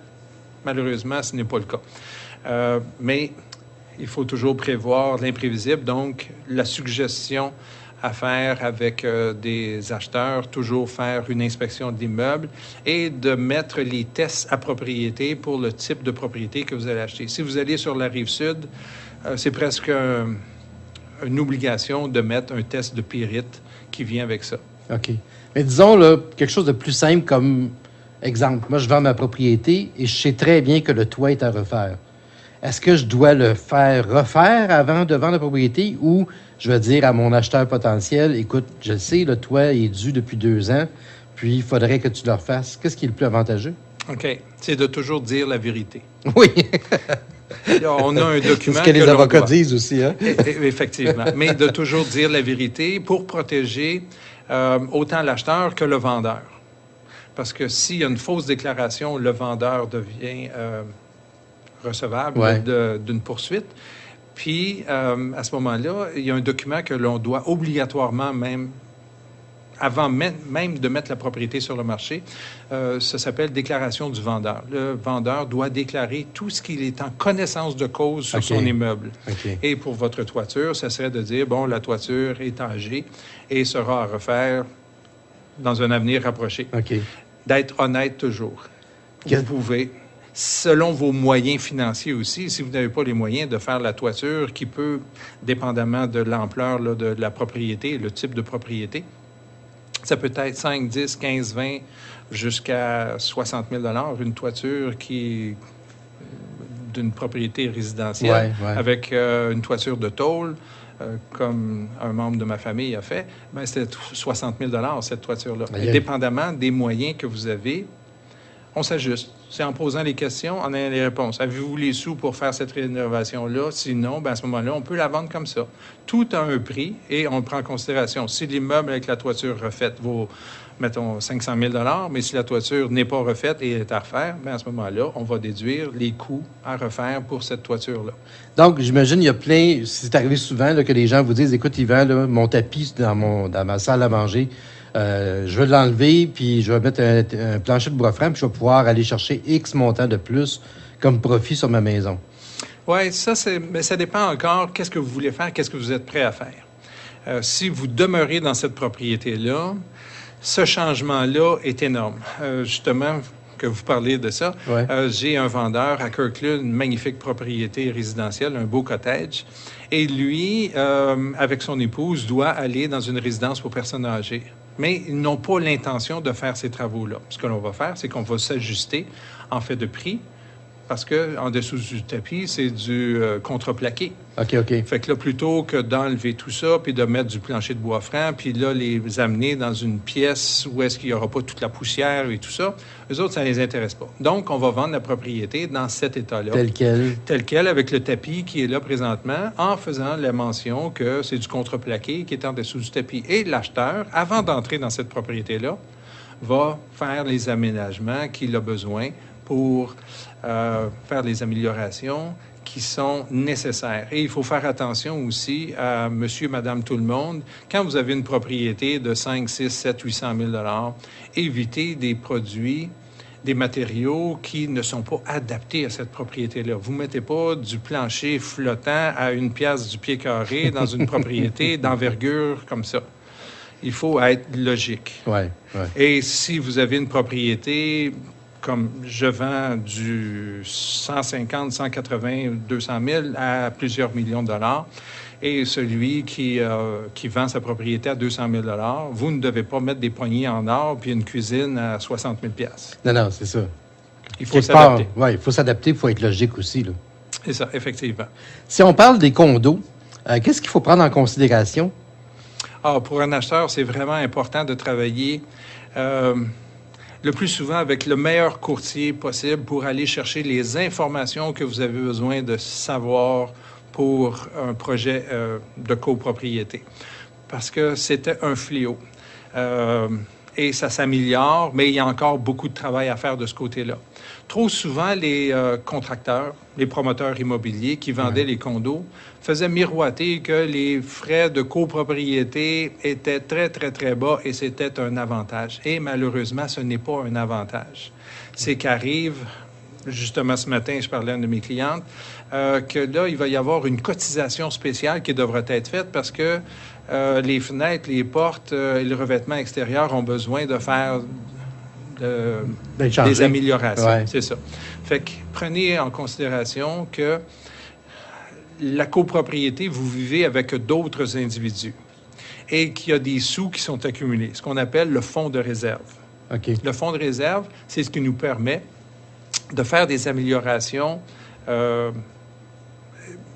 majeures à un immeuble. Il y a le fonds de roulement. Le fonds de roulement, c'est pour payer les assurances à la propriété, payer l'électricité dans les espaces communs, les fleurs, le déneigement, l'entretien extérieur. Parce que les gens qui sont en condo, ce ne sont pas eux qui font ces choses-là. Habituellement, ils sont toujours faits à l'externe. Et il faut prendre en considération aussi le fonds de réserve, ce qui est très important, crucial, c'est est-ce qu'il y a de l'argent dans le fonds de réserve? Est-ce qu'il y en a suffisamment de l'argent pour couvrir les réparations qui s'en viennent? Ouais. L'amortissement sur la toiture, les fenêtres, portes patio et ainsi de suite. Il faut toujours avoir un fonds qui est intéressant. Parce que quand les contracteurs faisaient miroiter des petits frais de condo, à ce moment-là, c'était de mettre en danger la copropriété parce que quand arrive le temps de faire les travaux, il manque des dizaines de milliers de dollars souvent, et à ce moment-là, qui doit payer? Ce sont les propriétaires actuels et non les propriétaires qui se sont mis de l'argent dans les poches en revendant la propriété. Donc, soyez certains que les états financiers vous sont présentés. Analysez-les comme il faut et sachez aussi c'est quoi les travaux qui sont à faire sur la propriété à court, moyen et long terme. Dans le fond, là, faut vraiment se mettre à l'abri des mauvaises surprises, Ouais. des choses inattendues qui peuvent te tomber dessus, puis dire « Ah, ça, je savais pas ça », ou encore « Hey, j'avais pas prévu telle chose Oui, effectivement. ». Ouais. Toujours. Principalement pour les condos, là, les états financiers, parce que vous achetez les problèmes des autres, vous achetez les avantages aussi d'être en communauté. Mais malheureusement, il faut faire notre devoir de préparation à ça. Et un courtier immobilier d'expérience va être capable de vous guider encore mieux pour vous dire oui, c'est une copropriété à acheter ou non, sauvez-vous de là parce que vous allez avoir des mauvaises expériences. Il y en a beaucoup à l'île des Sœurs aussi, que malheureusement, ils ont eu des mauvaises expériences, des gros coûts, et là, c'était en centaines de milliers de dollars que les copropriétaires devaient se partager des cotisations spéciales pour faire des travaux. Aussi, à Verdun, il y a eu des mauvaises expériences aussi. Côté environnemental, ce n'était pas parfait et ça a coûté beaucoup de sous à ces gens-là. Puis malheureusement, les gens ont un budget, puis ils peuvent pas aller chercher... Pas aller plus loin, c'est pas élastique, là. Non, c'est ça. Ouais. L'argent ne pousse pas dans les arbres, là, fait qu'il faut faire très attention. Donc, quand vous achetez une copropriété, ce que vous avez besoin, c'est le fun, mais achetez la bonne copropriété qui va vous mettre un parapluie aussi au-dessus de la tête pour les mauvaises surprises. Avec l'expérience que vous avez et tous les clients que vous avez eus finalement sur votre charge, est-ce que vous diriez que les gens sont assez méfiants ou pas assez méfiants? Ou trop méfiants? Bien, la nature humaine fait que les gens croient les autres. Et je vous dirais, faites attention parce que il faut mieux prévenir que guérir. OK. Ah, il a l'air sympathique, je vais y faire confiance. Oui, mais à ce moment-là... Ça marche pas comme ça, non, demandez des preuves. Et si le vendeur ou la personne avec qui vous faites affaire est de bonne foi, va vous donner toutes les informations. À ce moment-là, vous évitez les problèmes parce qu'il est préférable de régler un problème avant de passer chez le notaire qu'après. Parce qu'après, là, ça devient plus dispendieux. Ouais. Et naturellement, on fait plaisir aux avocats en faisant des poursuites qu'on les fait vivre. Dans le fond, là, il faut, dans le domaine immobilier, mettre un peu de côté le côté humain, justement, puis aller vraiment plus business, puis voir vraiment les faits, puis des choses concrètes, là. Oui, les deux se marient. Le côté humain aussi, parce qu'on peut avoir un coup de cœur pour une propriété et qu'on veut vraiment acheter, mais il faut toujours penser à la revente de cette propriété-là et lorsqu'on est aussi sur place, quels sont les travaux qui vont être impliqués. Parce que si vous vous qualifiez pour une propriété, je donne un chiffre là, de 500 000 que vous achetez, mettons, à 490 000 puis vous savez que vous avez 30, 40, 50 000 de rénovation à faire, à un moment donné, votre budget ne vous le permet plus. Fait que c'est pour ça que je vous dis, prévoyez avec votre budget d'acheter une propriété pas au maximum de vos possibilités, mais toujours en deçà, à 75-80 % de vos possibilités. Et il y a quelque chose qui est très, très important que la majorité des gens ne savent pas. Le gouvernement fédéral a changé les lois dernièrement sur la préqualification hypothécaire. C'est très important. Si vous avez l'intention d'acheter une propriété, prenez les bonnes informations parce que le gouvernement a imposé un 2 % supplémentaire au taux d'intérêt que vous allez payer pour faire votre préqualification. Exemple simple, si le taux d'intérêt présentement il est à 3,5 pour une période de 5 ans, un terme de 5 ans, ouais. et que vous voulez acheter une propriété, vous ne serez pas préqualifié sur un taux d'intérêt à 3,5 vous allez être qualifié sur un taux d'intérêt à 5,5 Oups! Donc là, ça peut faire changer beaucoup de choses dans votre vie. J'ai justement une cliente l'été dernier qui a travaillé avec un courtier pour vendre son condo. Elle était dans l'est de Montréal et elle voulait se rapprocher de l'ouest de Montréal où est sa famille, ses amis, puis son travail. Elle a décidé de mettre la propriété sur le marché. Elle a vendu son condo. Mais malheureusement, son courtier ne l'avait pas informé du 2 supplémentaire pour la préqualification hypothécaire. Ça n'arrivait plus, là. Et non, effectivement, là, elle avait vendu son condo, elle était obligée de respecter son contrat de vendre son condo et pour acheter son nouvelle propriété, qui était un petit peu plus chère dans l'ouest de l'île parce que ça se vend plus cher que dans l'est de l'île. Quand on a commencé à faire des démarches avec une préqualification hypothécaire, elle ne se qualifiait plus pour retrouver un condo qui était similaire à celui qui était dans l'est, mais dans l'ouest, elle ne pouvait plus se permettre à cause de la qualification hypothécaire. Là, en fait, c'est changé depuis quand, ça? C'est cette nouvelle loi-là? Ça fait 1 an et demi pour tout le monde. Et avant ça, c'était ceux qui mettaient une mise de fonds de 20 ou moins. Donc maintenant, tout le monde qui veut faire un financement hypothécaire doit se faire préqualifier à 2 supplémentaires selon le terme et le taux d'intérêt que vous allez aller. OK. C'est comme primordial de savoir ça. Et oui, et c'est aussi quand on met une propriété en vente. La première question ou une des premières questions que le courtier avec qui vous travaillez devrait vous poser, c'est est-ce que vous avez l'intention de racheter une propriété? Première des choses. Ouais. Et si la personne dit oui, je veux racheter une propriété, est-ce que tu as fait une démarche auprès d'une institution financière? Ce n'est pas juste l'acheteur qu'il faut qu'il se fasse préqualifier, c'est le vendeur aussi qui deviendra acheteur pour la prochaine étape. À ce moment-là, de faire affaire avec les meilleurs courtiers hypothécaires pour déterminer votre pouvoir d'achat et ne pas briser un rêve et ne pas se ramasser dans la rue sans avoir de propriété comme ma cliente. Elle avait vendu sa propriété, puis là, malheureusement, elle ne pouvait plus se permettre d'acheter ce qu'elle voulait. Elle a décidé de faire une période transitoire, de s'en aller en logement, le temps de trouver une propriété et d'accumuler des fonds supplémentaires, mais ce n'était pas son rêve. Donc, son rêve était brisé totalement, malheureusement, par une question qui n'avait pas été posée. T'es-tu fait préqualifier? Oui.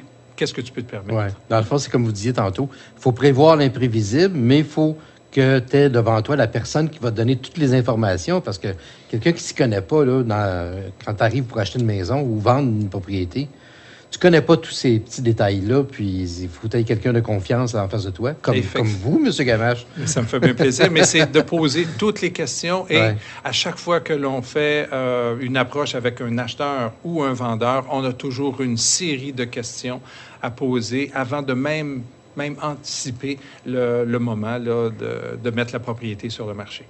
Parlant de propriété, on parlait tantôt de tapis, tout ça. Trouvez-vous que les gens gardent leur maison ou leurs immeubles en bon état? Ou sont négligents? La réponse, c'est varié. Je sens l'hésitation ici, là. Ben c'est ça. C'est que je travaille avec énormément de vendeurs. Il y en a qui vont entretenir à la perfection leur immeuble. Dès qu'il arrive quelque chose, ils vont faire la réparation. Et il y a beaucoup de mes clients avec qui je travaille depuis de nombreuses années qui vont me poser des questions. Yvan, as-tu quelqu'un pour faire tel et tel travail? Ouais. Après 33 ans, je vais vous dire oui, j'ai des gens de n'importe quel corps de métier qui vont pouvoir vous aider à améliorer votre propriété au meilleur coût possible. Même chose avec les inspecteurs en bâtiment. Puis, il y en a qui entretiennent bien leur propriété, il y en a d'autres que c'est un peu plus négligé, mais tout a un prix. Si les gens n'ont pas entretenu une propriété, il y a à peu près 2 semaines, je suis allé faire une autre résidence pour personnes âgées sur la Rive-Sud aussi, et elle avait un problème de toiture qu'elle m'avait dit. Puis, en fin de compte, cette personne-là, en posant les bonnes questions, ne pouvait pas se permettre de vendre cette propriété-là pour pouvoir acheter une plus grosse. Et la semaine suivante, elle m'a rappelé et elle a dit « Yvan, j'ai négligé ma toiture, comme je t'avais dit, mais là, ça coule de partout. » OK. Là, c'est moins drôle. Là. Effectivement. Puis elle m'a demandé des références. Fait que là, je lui ai donné quelques références parce qu'on doit toujours donner plusieurs références pour les toitures pour faire les réparations. Mais est-ce que les gens ont tendance généralement à dire, bon, je sais très bien qu'il y a un problème avec telle affaire dans la maison, mais ils s'arrangeront quand on va la vendre. Oui, effectivement. C'est ça. Il y en a plusieurs. Encore l'été passé, j'ai vendu une propriété d'un monsieur que ça faisait près de 50 ans, qui était propriétaire de cet immeuble-là et qui n'avait pratiquement pas fait d'amélioration à la propriété. Puis là, il dit, Yvan, ça va être un problème de vendre cette propriété-là. Je dis, non, absolument pas. C'est comme la bouteille d'eau dans le désert. Oui. La bouteille d'eau dans le désert, bien, s'il y a juste une bouteille d'eau puis quelqu'un a soif, il va sauter dessus puis il va vous donner un prix qui est supérieur à la bouteille d'eau que vous achèteriez ici à Montréal dans un marché d'alimentation. Fait que là, j'ai fait l'évaluation de cette propriété-là, mais je lui ai dit, regarde, c'est sûr et certain qu'on peut avoir plus pour ta propriété parce que tu es unique. Il n'y en a pas d'autres. Ouais. Tu es comme la bouteille d'eau dans le désert. On va tous se garrocher pour ta propriété. Et effectivement, à l'intérieur d'une semaine, on a vendu cette propriété-là avec une dizaine d'offres d'achat. Il y en a qui étaient moins intéressantes parce qu'il y en a toujours qui essayent d'avoir le prix le plus bas. Mais naturellement, on a vendu au-dessus et j'avais pris un pari avec ce monsieur-là que si je vendais l'évaluation de sa propriété, c'était à peu près 180 000 Okay. Puis je lui ai dit, c'est sûr que si on met ta propriété sur le marché, on peut avoir au moins 190 et en faisant la bonne stratégie, la bonne approche marketing, que là aussi, on partage aussi avec nos vendeurs, qu'on va dépasser le 200 000 pour ta propriété. Fait que là, on a pris un pari parce que c'est un pêcheur à la mouche aussi. Okay. Et il m'a dit, bon, ben regarde, si tu vends ma propriété au-dessus de 200 000 je te donne cette ligne à pêche pour moucher en bonus. Et j'ai dit, préparez-la, commencez à la nettoyer puis à la mettre belle. La semaine prochaine, vous allez me la remettre. Et effectivement, c'est ce qui est arrivé à l'intérieur d'une semaine. On avait notre dizaine d'offres d'achat. Et il a dit, bon, ben regarde, voici. Fait que j'ai une canne à pêche de plus. C'est super intéressant. Je pense que je vais me coucher moins niaiseux à soir, comme dirait l'autre. On va revenir, on va faire une petite pause. On va revenir sur les principaux problèmes ou les aspects des rénovations auxquels qui vous semblent importants aux yeux des acheteurs. Alors, vous écoutez Rendez-vous 940. Je suis en compagnie de M. Yvan Gamache de Royal Lepage. Daniel Daigneault avec vous. On va revenir tout de suite après la pause. Vous êtes à l'écoute de Rendez-vous 940. Daniel Daigneault avec vous en compagnie de notre invité, M. Yvan Gamache, courtier immobilier chez Royal Lepage. Dites-moi, quels sont les principaux problèmes ou les aspects des rénovations ou de l'état physique des propriétés qui sont les plus importants aux yeux des acheteurs? OK, ça, c'est très important. Il y a des rénovations qui sont importantes à faire et d'autres qui sont moins importantes. Ouais. Je m'explique. Comme Québécois, on vit beaucoup dans les cuisines. Oui.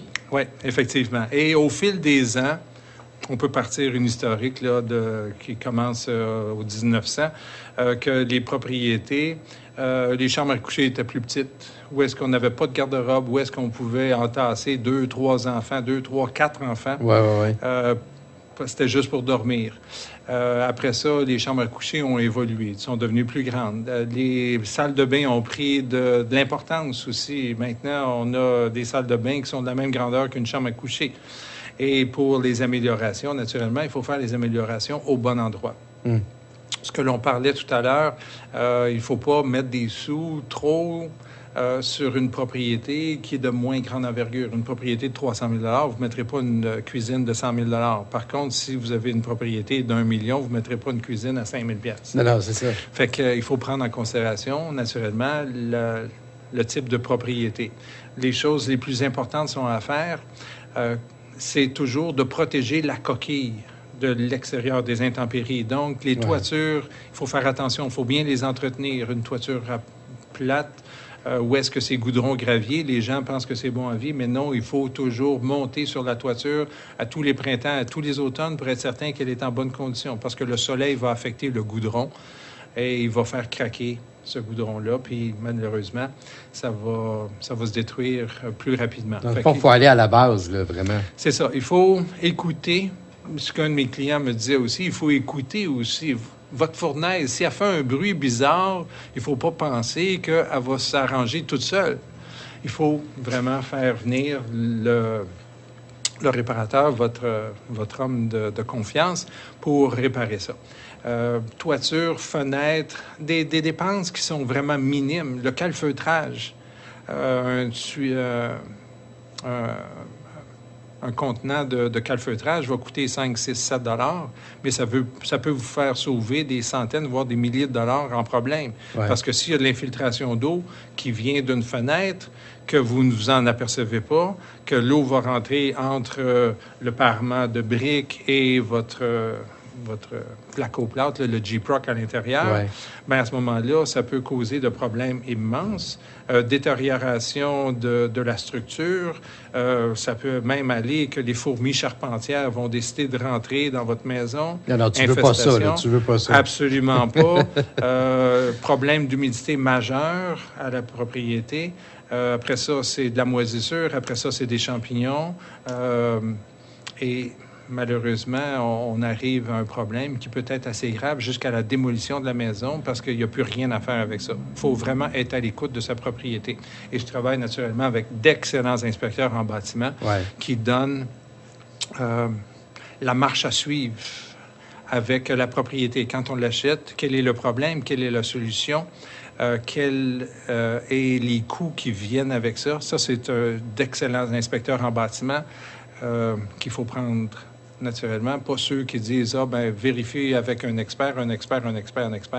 Naturellement, celui qui est le plus connaissant va être le meilleur inspecteur en bâtiment que de lancer la balle de tout bord, tout côté. Oui, sans ça finit plus, évidemment. Bien, c'est ça. Mais j'imagine cet hiver, entre autres, là, avec les toitures, avec le verglas, la pluie, la neige, ça, il y a peut-être des acheteurs, ou en fait des vendeurs, des futurs vendeurs qui se sont dit non, là, ça devient dangereux, là, le toit. Il faut faire déneiger ça. Puis Dieu sait que des gens qui travaillent dans ce domaine-là ont été occupés cet hiver. Là. Oui, effectivement. Toujours bien entretenir la propriété et anticiper qu'est-ce qui peut arriver à la propriété. Lorsqu'on a eu des chutes de neige abondantes et après ça, on arrivait avec un redoux et de la pluie, la neige est comme une éponge, ramassait l'eau et on a vu des toitures qui se sont effondrées. Fait qu'il faut prendre en considération pour faire l'entretien de la toiture. Il y a des râteaux qui se vendent pour ramasser la neige puis l'envoyer plus bas.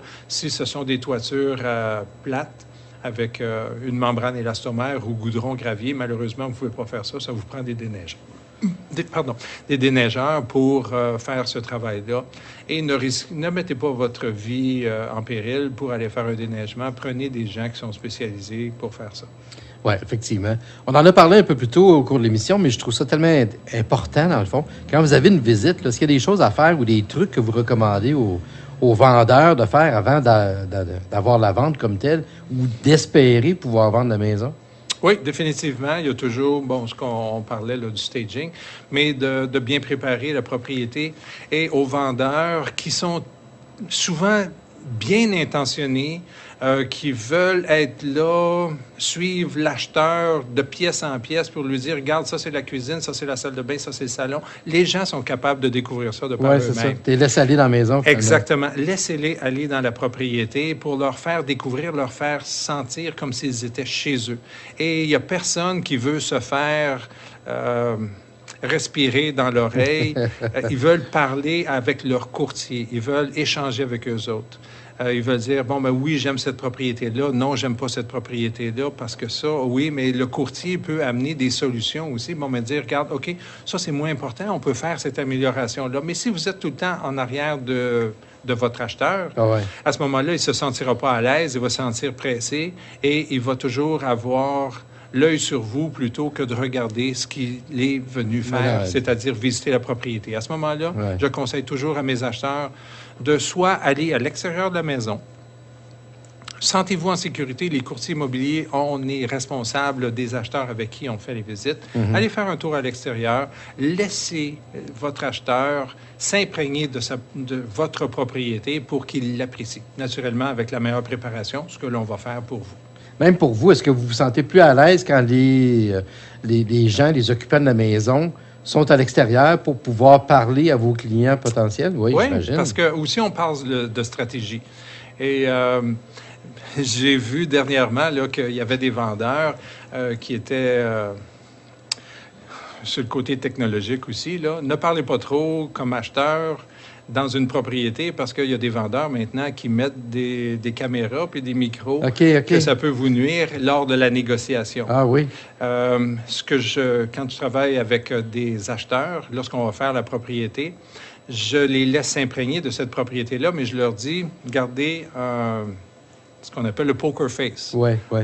Ne mettez pas trop d'émotion quand vous faites la visite de la propriété parce que plus que vous allez être heureux d'acheter cette propriété-là, plus que ça va vous coûter cher lors de la négociation. Donc, c'est pas une bonne idée, si tu veux vendre ta maison, de dire aux gens qui visitent, là, regardez pas le salon, là, hier, on a eu un party, j'ai pas eu le temps de ramasser. Là. Non, c'est ça. C'est toujours de mettre la propriété à meilleur avantage. Ouais. Et naturellement, là, dans le staging que l'on fait, lorsqu'il y a trop de choses à l'intérieur de la propriété, on va leur dire, regarde, est-ce que tu as un endroit où est-ce que tu pourrais entreposer tes choses pour que les gens se sentent bien dans ta propriété. Ouais.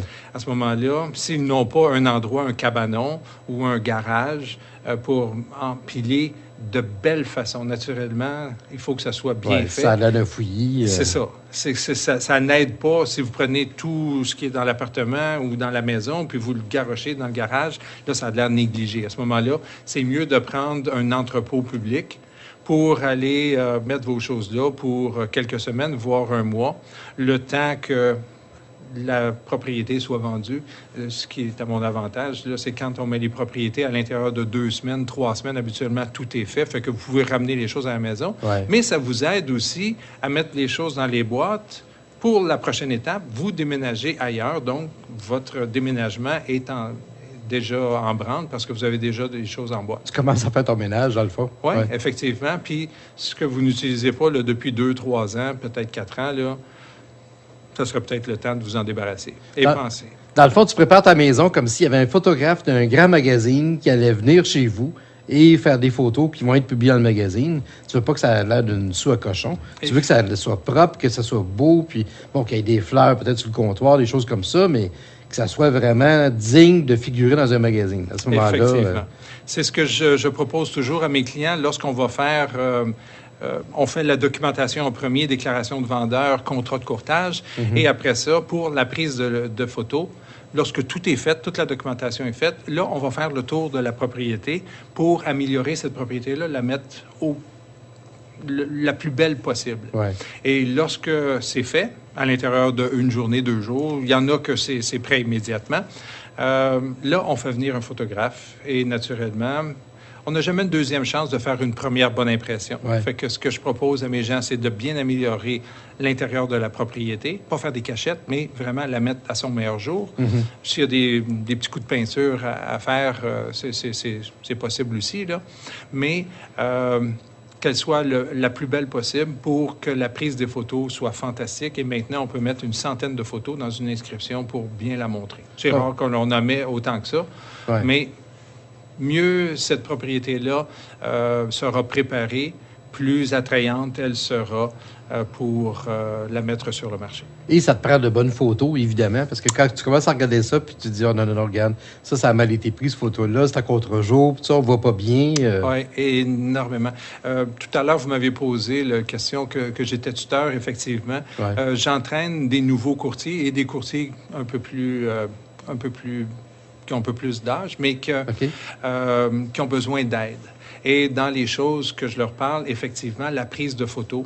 Hier matin, entre autres, avec une de mes nouvelles courtières, on a regardé une propriété qu'elle avait mise sur le marché et elle me disait, Yvan, j'ai pas d'activité sur cette propriété-là, peux-tu m'aider? Et en regardant son inscription, les photos étaient vraiment atroce. C'était beaucoup trop foncé et en plus de ça, le propriétaire avait mis beaucoup de bois à l'intérieur de sa propriété. Okay.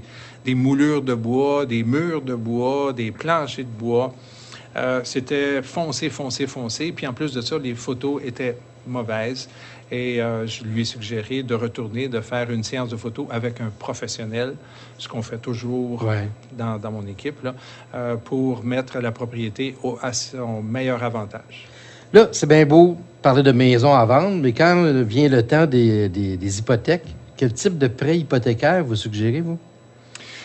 Adapté à vos besoins. Là, j'ai justement un triplex qu'on va mettre prochainement sur le marché. Puis le vendeur est insécure parce qu'il y a eu une mauvaise expérience avec son dernier courtier. Elle ne s'est pas vendue. Fait que là, il disait, mais regarde, si je veux vendre ma propriété, j'ai de la misère avec les locataires, mais je suis rendu au refinancement hypothécaire dans 2 semaines. À ce moment-là, il y a plusieurs types de prêts hypothécaires qui peuvent être faits, des hypothèques fermées, des hypothèques ouvertes, des taux variables, des taux fixes. À ce moment-là, je vous référerai à mes courtiers hypothécaires qui sont les meilleurs à savoir qu'est-ce que vous avez de besoin et combien de temps vous allez rester à la propriété. Si vous voulez faire quelque chose de rapide, vous ne voulez pas avoir une pénalité sur votre immeuble qui peut être de plusieurs milliers de dollars. Je me souviens, un 6 logements, j'avais dit à mon client, téléphone à ton institution financière et prends l'information à savoir quelle sera ta pénalité si tu fais un remboursement anticipé, donc avant la fin de son terme. Ouais. Et il a dit, je suis un homme d'affaires, j'ai pas besoin de faire ça, je sais où est-ce que je m'en vais. Quand on a vendu sa propriété à l'intérieur d'une couple de semaines, tout était finalisé, on s'en allait chez le notaire, on est arrivé chez le notaire, et le notaire, lui, a montré qu'est-ce qu'il avait reçu de l'institution financière, et il y avait une pénalité de 23 000 $ à payer. Seigneur. Fait que le monsieur, il a vraiment pas apprécié ça. Il y a une histoire qui vient à la suite de ça, mais c'est vraiment s'informer quelle est la pénalité que vous pourriez encourir. Et ce n'est plus 3 mois de prêt hypothécaire. Maintenant, les institutions financières sont un peu plus strictes sur la pénalité et ça peut être des milliers de dollars et voire des dizaines de milliers de dollars, ce qui est vraiment très désagréable. Donc, c'est ce qu'on appelle les pénalités de bris d'hypothèque, c'est ça? Effectivement. Okay. C'est que un prêt hypothécaire, c'est un contrat entre vous et l'institution financière. Okay. Et à ce moment-là, l'institution financière s'engage avec vous à vous prêter de l'argent, mais si vous remboursez avant le temps, mais eux autres, dans leur mentalité, c'est qu'ils perdent de l'argent avec vous, mais ils vont se récupérer en vous donnant une punition, qui est la pénalité. OK. Quand vient le temps, mettons, d'acheter une maison ou de vendre une maison, tu te dis, bon, ben OK, ça, je sais exactement où je veux aller, je connais le quartier, c'est exactement ce genre de maison-là que je veux pas payer plus que ça. Mais quand vient le temps des hypothèques, là, tu as l'impression que c'est comme une montagne, là, puis tu te demandes, c'est quel est le bon produit pour moi qui va correspondre à mes besoins puis au salaire que j'ai, finalement? Effectivement. C'est la première démarche. Nous ne faisons pas aucune démarche avec un acheteur avant qu'il sache qu'est-ce qu'il peut se permettre. Et à ce moment-là, on va de l'avant. Et la même chose avec un vendeur qui deviendra un acheteur. Avant même de mettre sa propriété sur le marché, on lui suggère toujours de faire affaire avec un courtier hypothécaire. C'est une question de minutes, voire à peine de quelques heures, de donner les informations à notre courtier hypothécaire qui va vous dire, oui, vous vendez cette propriété-là, on va savoir le montant qui vous reste, c'est ce qu'on appelle l'équité sur la propriété, et vous allez pouvoir vous permettre d'acheter une autre propriété. Vous avez ce montant de salaire qui rentre de façon hebdomadaire ou bimensuel ou contractuel, dépendamment là, de quel type de travail que vous faites. Et à ce moment-là, le courtier hypothécaire avec qui je travaille, et c'est primordial d'avoir les bons courtiers aussi là, pour vous donner l'heure juste, qu'est-ce que vous pouvez vous permettre, autant comme acheteur, comme vendeur, qui deviendra acheteur aussi. Exactement. Le marché immobilier comme tel, il y a beaucoup de fluctuations, là. C'est un marché qui bouge beaucoup. Oui, effectivement. Dépendamment du secteur où est-ce que vous êtes, l'activité immobilière va bouger de façon différente. West Island de Montréal, c'est un marché qui est en pleine effervescence, comme le centre-ville de Montréal. On met une propriété, si elle est bien inscrite, à l'intérieur d'une journée, on risque d'avoir 5, 10, 15, 20 offres d'achat. Oui, au bon prix d'inscription. Okay. Mais j'en vois quand même qui pensent qu'en mettant 100 000 de plus sur leur propriété, qu'ils vont la vendre quand même. Malheureusement, non, c'est pas le bon. Il faut vraiment mettre la propriété au bon prix. Je suis allé faire une présentation aussi à Saint-Lin-des-Laurentides où est-ce que l'augmentation de valeur est 1 % par année, tandis qu'à Montréal, dépendamment des secteurs, ça peut être 10, 15 %, même encore maintenant aujourd'hui. Ah oui? Oui, fait que on doit s'adapter à l'environnement où est-ce qu'on est, le secteur, et aussi le marché immobilier, agit d'une façon cyclique, à peu près aux 20 ans. OK. Aux 20 ans, Présentement, on est dans un marché qui est vraiment à la faveur des vendeurs, ce qu'on appelle un marché de vendeurs. Ouais. Et 10 ans plus tard, il faut anticiper ça. Ça va devenir un marché d'acheteurs. Donc, qu'est-ce qu'on détermine? C'est le nombre d'acheteurs potentiels pour un immeuble. C'est ce qui fait que ça devient un marché d'acheteurs ou de vendeurs. À 7, 8, 9 acheteurs pour un vendeur, on est dans un marché de vendeurs. Quand on dépasse ça, on devient un marché équilibré. Puis après ça, si on dépasse encore plus, on devient un marché qui est plus favorable aux acheteurs. À ce moment-là, est-ce que tu as tendance, mettons, tu veux vendre, tu as tendance à te dire, bien, je vais attendre dans 2-3 ans, ça va être vraiment, je vais être dans le pic là, du marché, puis ça va être vraiment meilleur pour moi? Ça dépend de vos besoins. Encore, si vous avez besoin de vendre votre propriété maintenant parce que vous devez vous rapprocher de votre travail, vous êtes dans le West Island, que ça arrive, j'ai vendu des propriétés à Saint-Lazare, que les gens étaient tannés de faire 3/4 d'heure, 1 heure, 1 heure et quart, 1 heure et demie de voyagement pour aller au centre-ville. OK. Mais là, ils devaient se rapprocher de leur point principal, le travail. Parce que ça... Là, il n'était pas question d'attendre 2-3 ans. Là. Non, effectivement, même sur le marché. Puis il y a une autre chose aussi qu'il faut prendre en considération. Si vous attendez 2 ou 3 ans pour que la valeur de votre propriété augmente, qu'est-ce que vous pensez qui va arriver à la propriété que vous voulez acheter? Est-ce qu'elle va augmenter aussi? Ben oui. Mais oui. Peut-être pas au même pourcentage, mais elle va augmenter aussi. Fait que si vous attendez pour vendre votre propriété que l'autre... que votre propriété prenne de la valeur, vous allez payer plus cher pour l'autre propriété aussi. Oui, puis si tu attends 2-3 ans, peut-être ta propriété risque de se détériorer aussi. Bien, c'est ça. C'est de l'entretien, là. Mais vos besoins, c'est ça notre première question. Pourquoi vous vendez votre propriété? Pourquoi vous voulez acheter une propriété? Parlez-moi de l'approche Mike Ferry. Je suis curieux de savoir qu'est-ce que c'est exactement. OK. Depuis 5 ans, je fais partie d'une organisation qui s'appelle Mike Ferry. C'est un des coachs en immobilier que j'ai décidé d'adopter. Il y en a d'autres. Mais Mike Ferry, pour moi, s'appliquait encore mieux. C'est une meilleure façon de travailler, autant pour les acheteurs, pour les vendeurs, d'être un meilleur courtier immobilier. Naturellement, ce n'est pas gratuit. C'est 1 000 $ américains par mois que ça coûte pour avoir cet entraînement-là. Ah oui, OK. Oui, effectivement. Mais depuis 5 ans que je suis avec eux, naturellement, j'ai amélioré énormément mon approche avec les clients, les questions posées, la façon de travailler avec eux et d'arriver à des résultats fantastiques avec tous mes clients. Donc, l'approche Mike Ferry, c'est comme du coaching, finalement, pour vous aider à être encore meilleur. Oui, je suis continuellement coaché par une principalement, là. Mais aussitôt que je peux avoir une question, je peux l'appeler à n'importe quel moment et j'ai des appels à chaque semaine pour m'améliorer et naturellement, c'est formidable. Est-ce que c'est une méthode qui est en soi révolutionnaire un peu ou c'est vraiment comme très détaillé? Non, c'est pas révolutionnaire.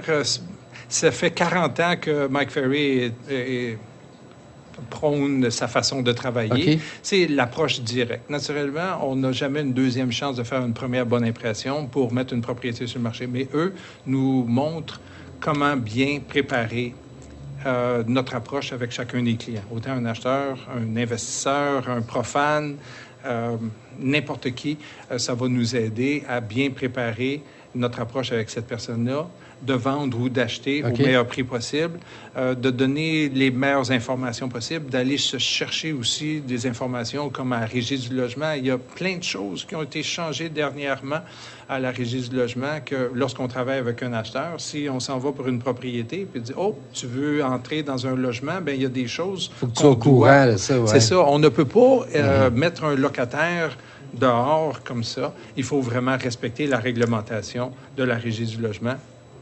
Et c'est tous ces avantages-là que le coaching nous donne pour être un meilleur courtier. Et c'est cet apprentissage-là que je transmets aussi à mes élèves parce que je fais du mentorat. Ouais.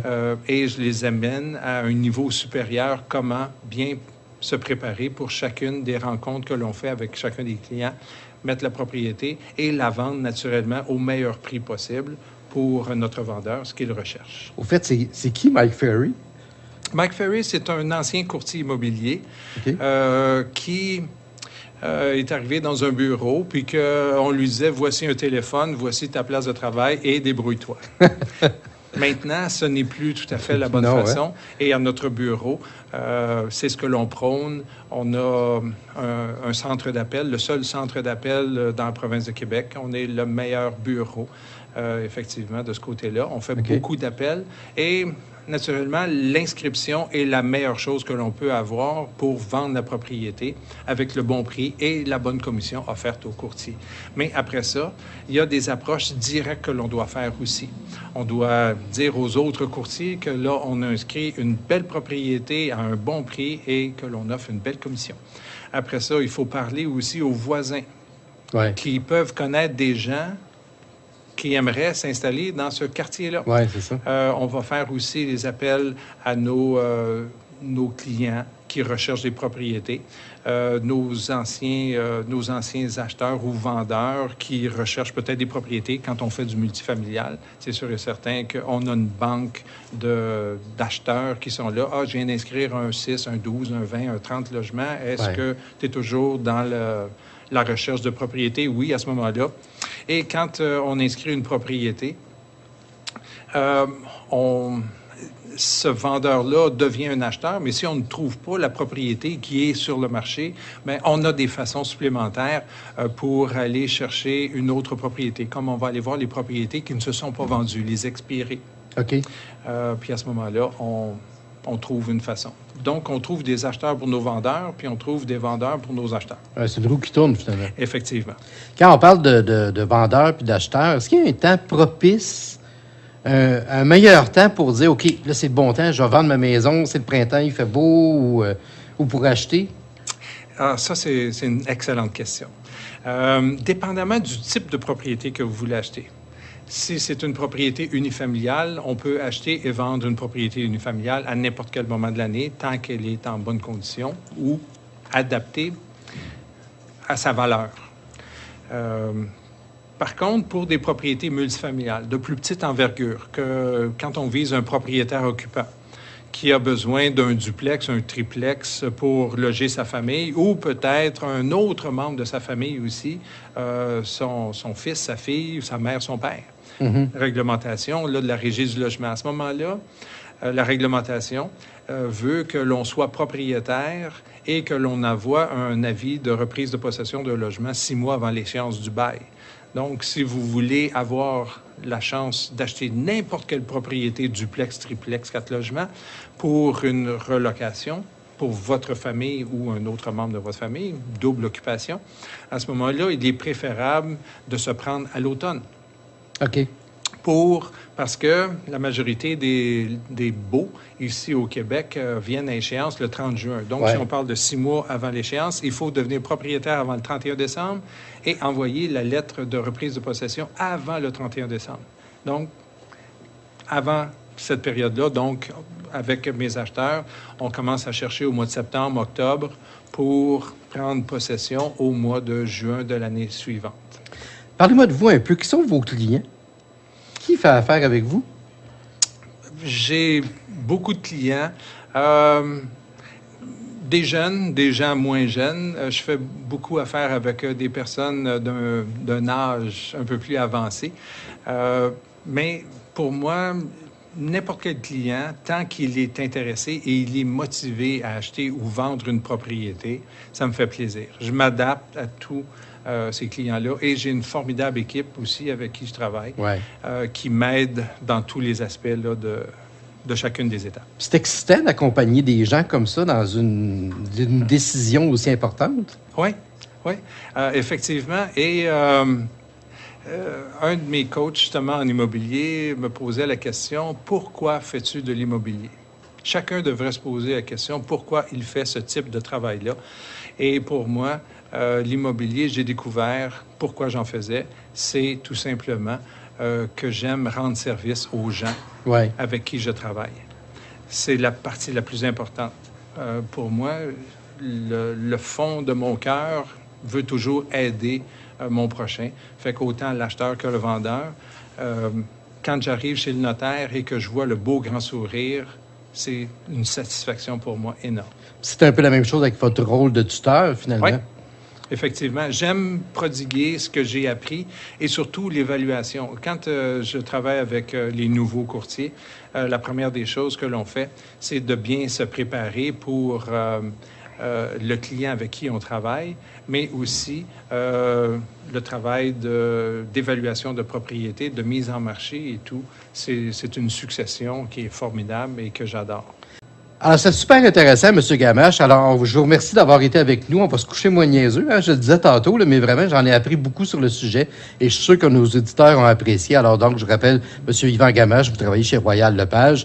Merci de votre présence et, chers auditeurs, j'espère que vous avez apprécié cette émission-là, très informative sur l'immobilier et le courtage immobilier. À Rendez-vous 940, on vous donne rendez-vous pour notre prochaine émission sur les ondes de CFNV 940. Salut tout le monde!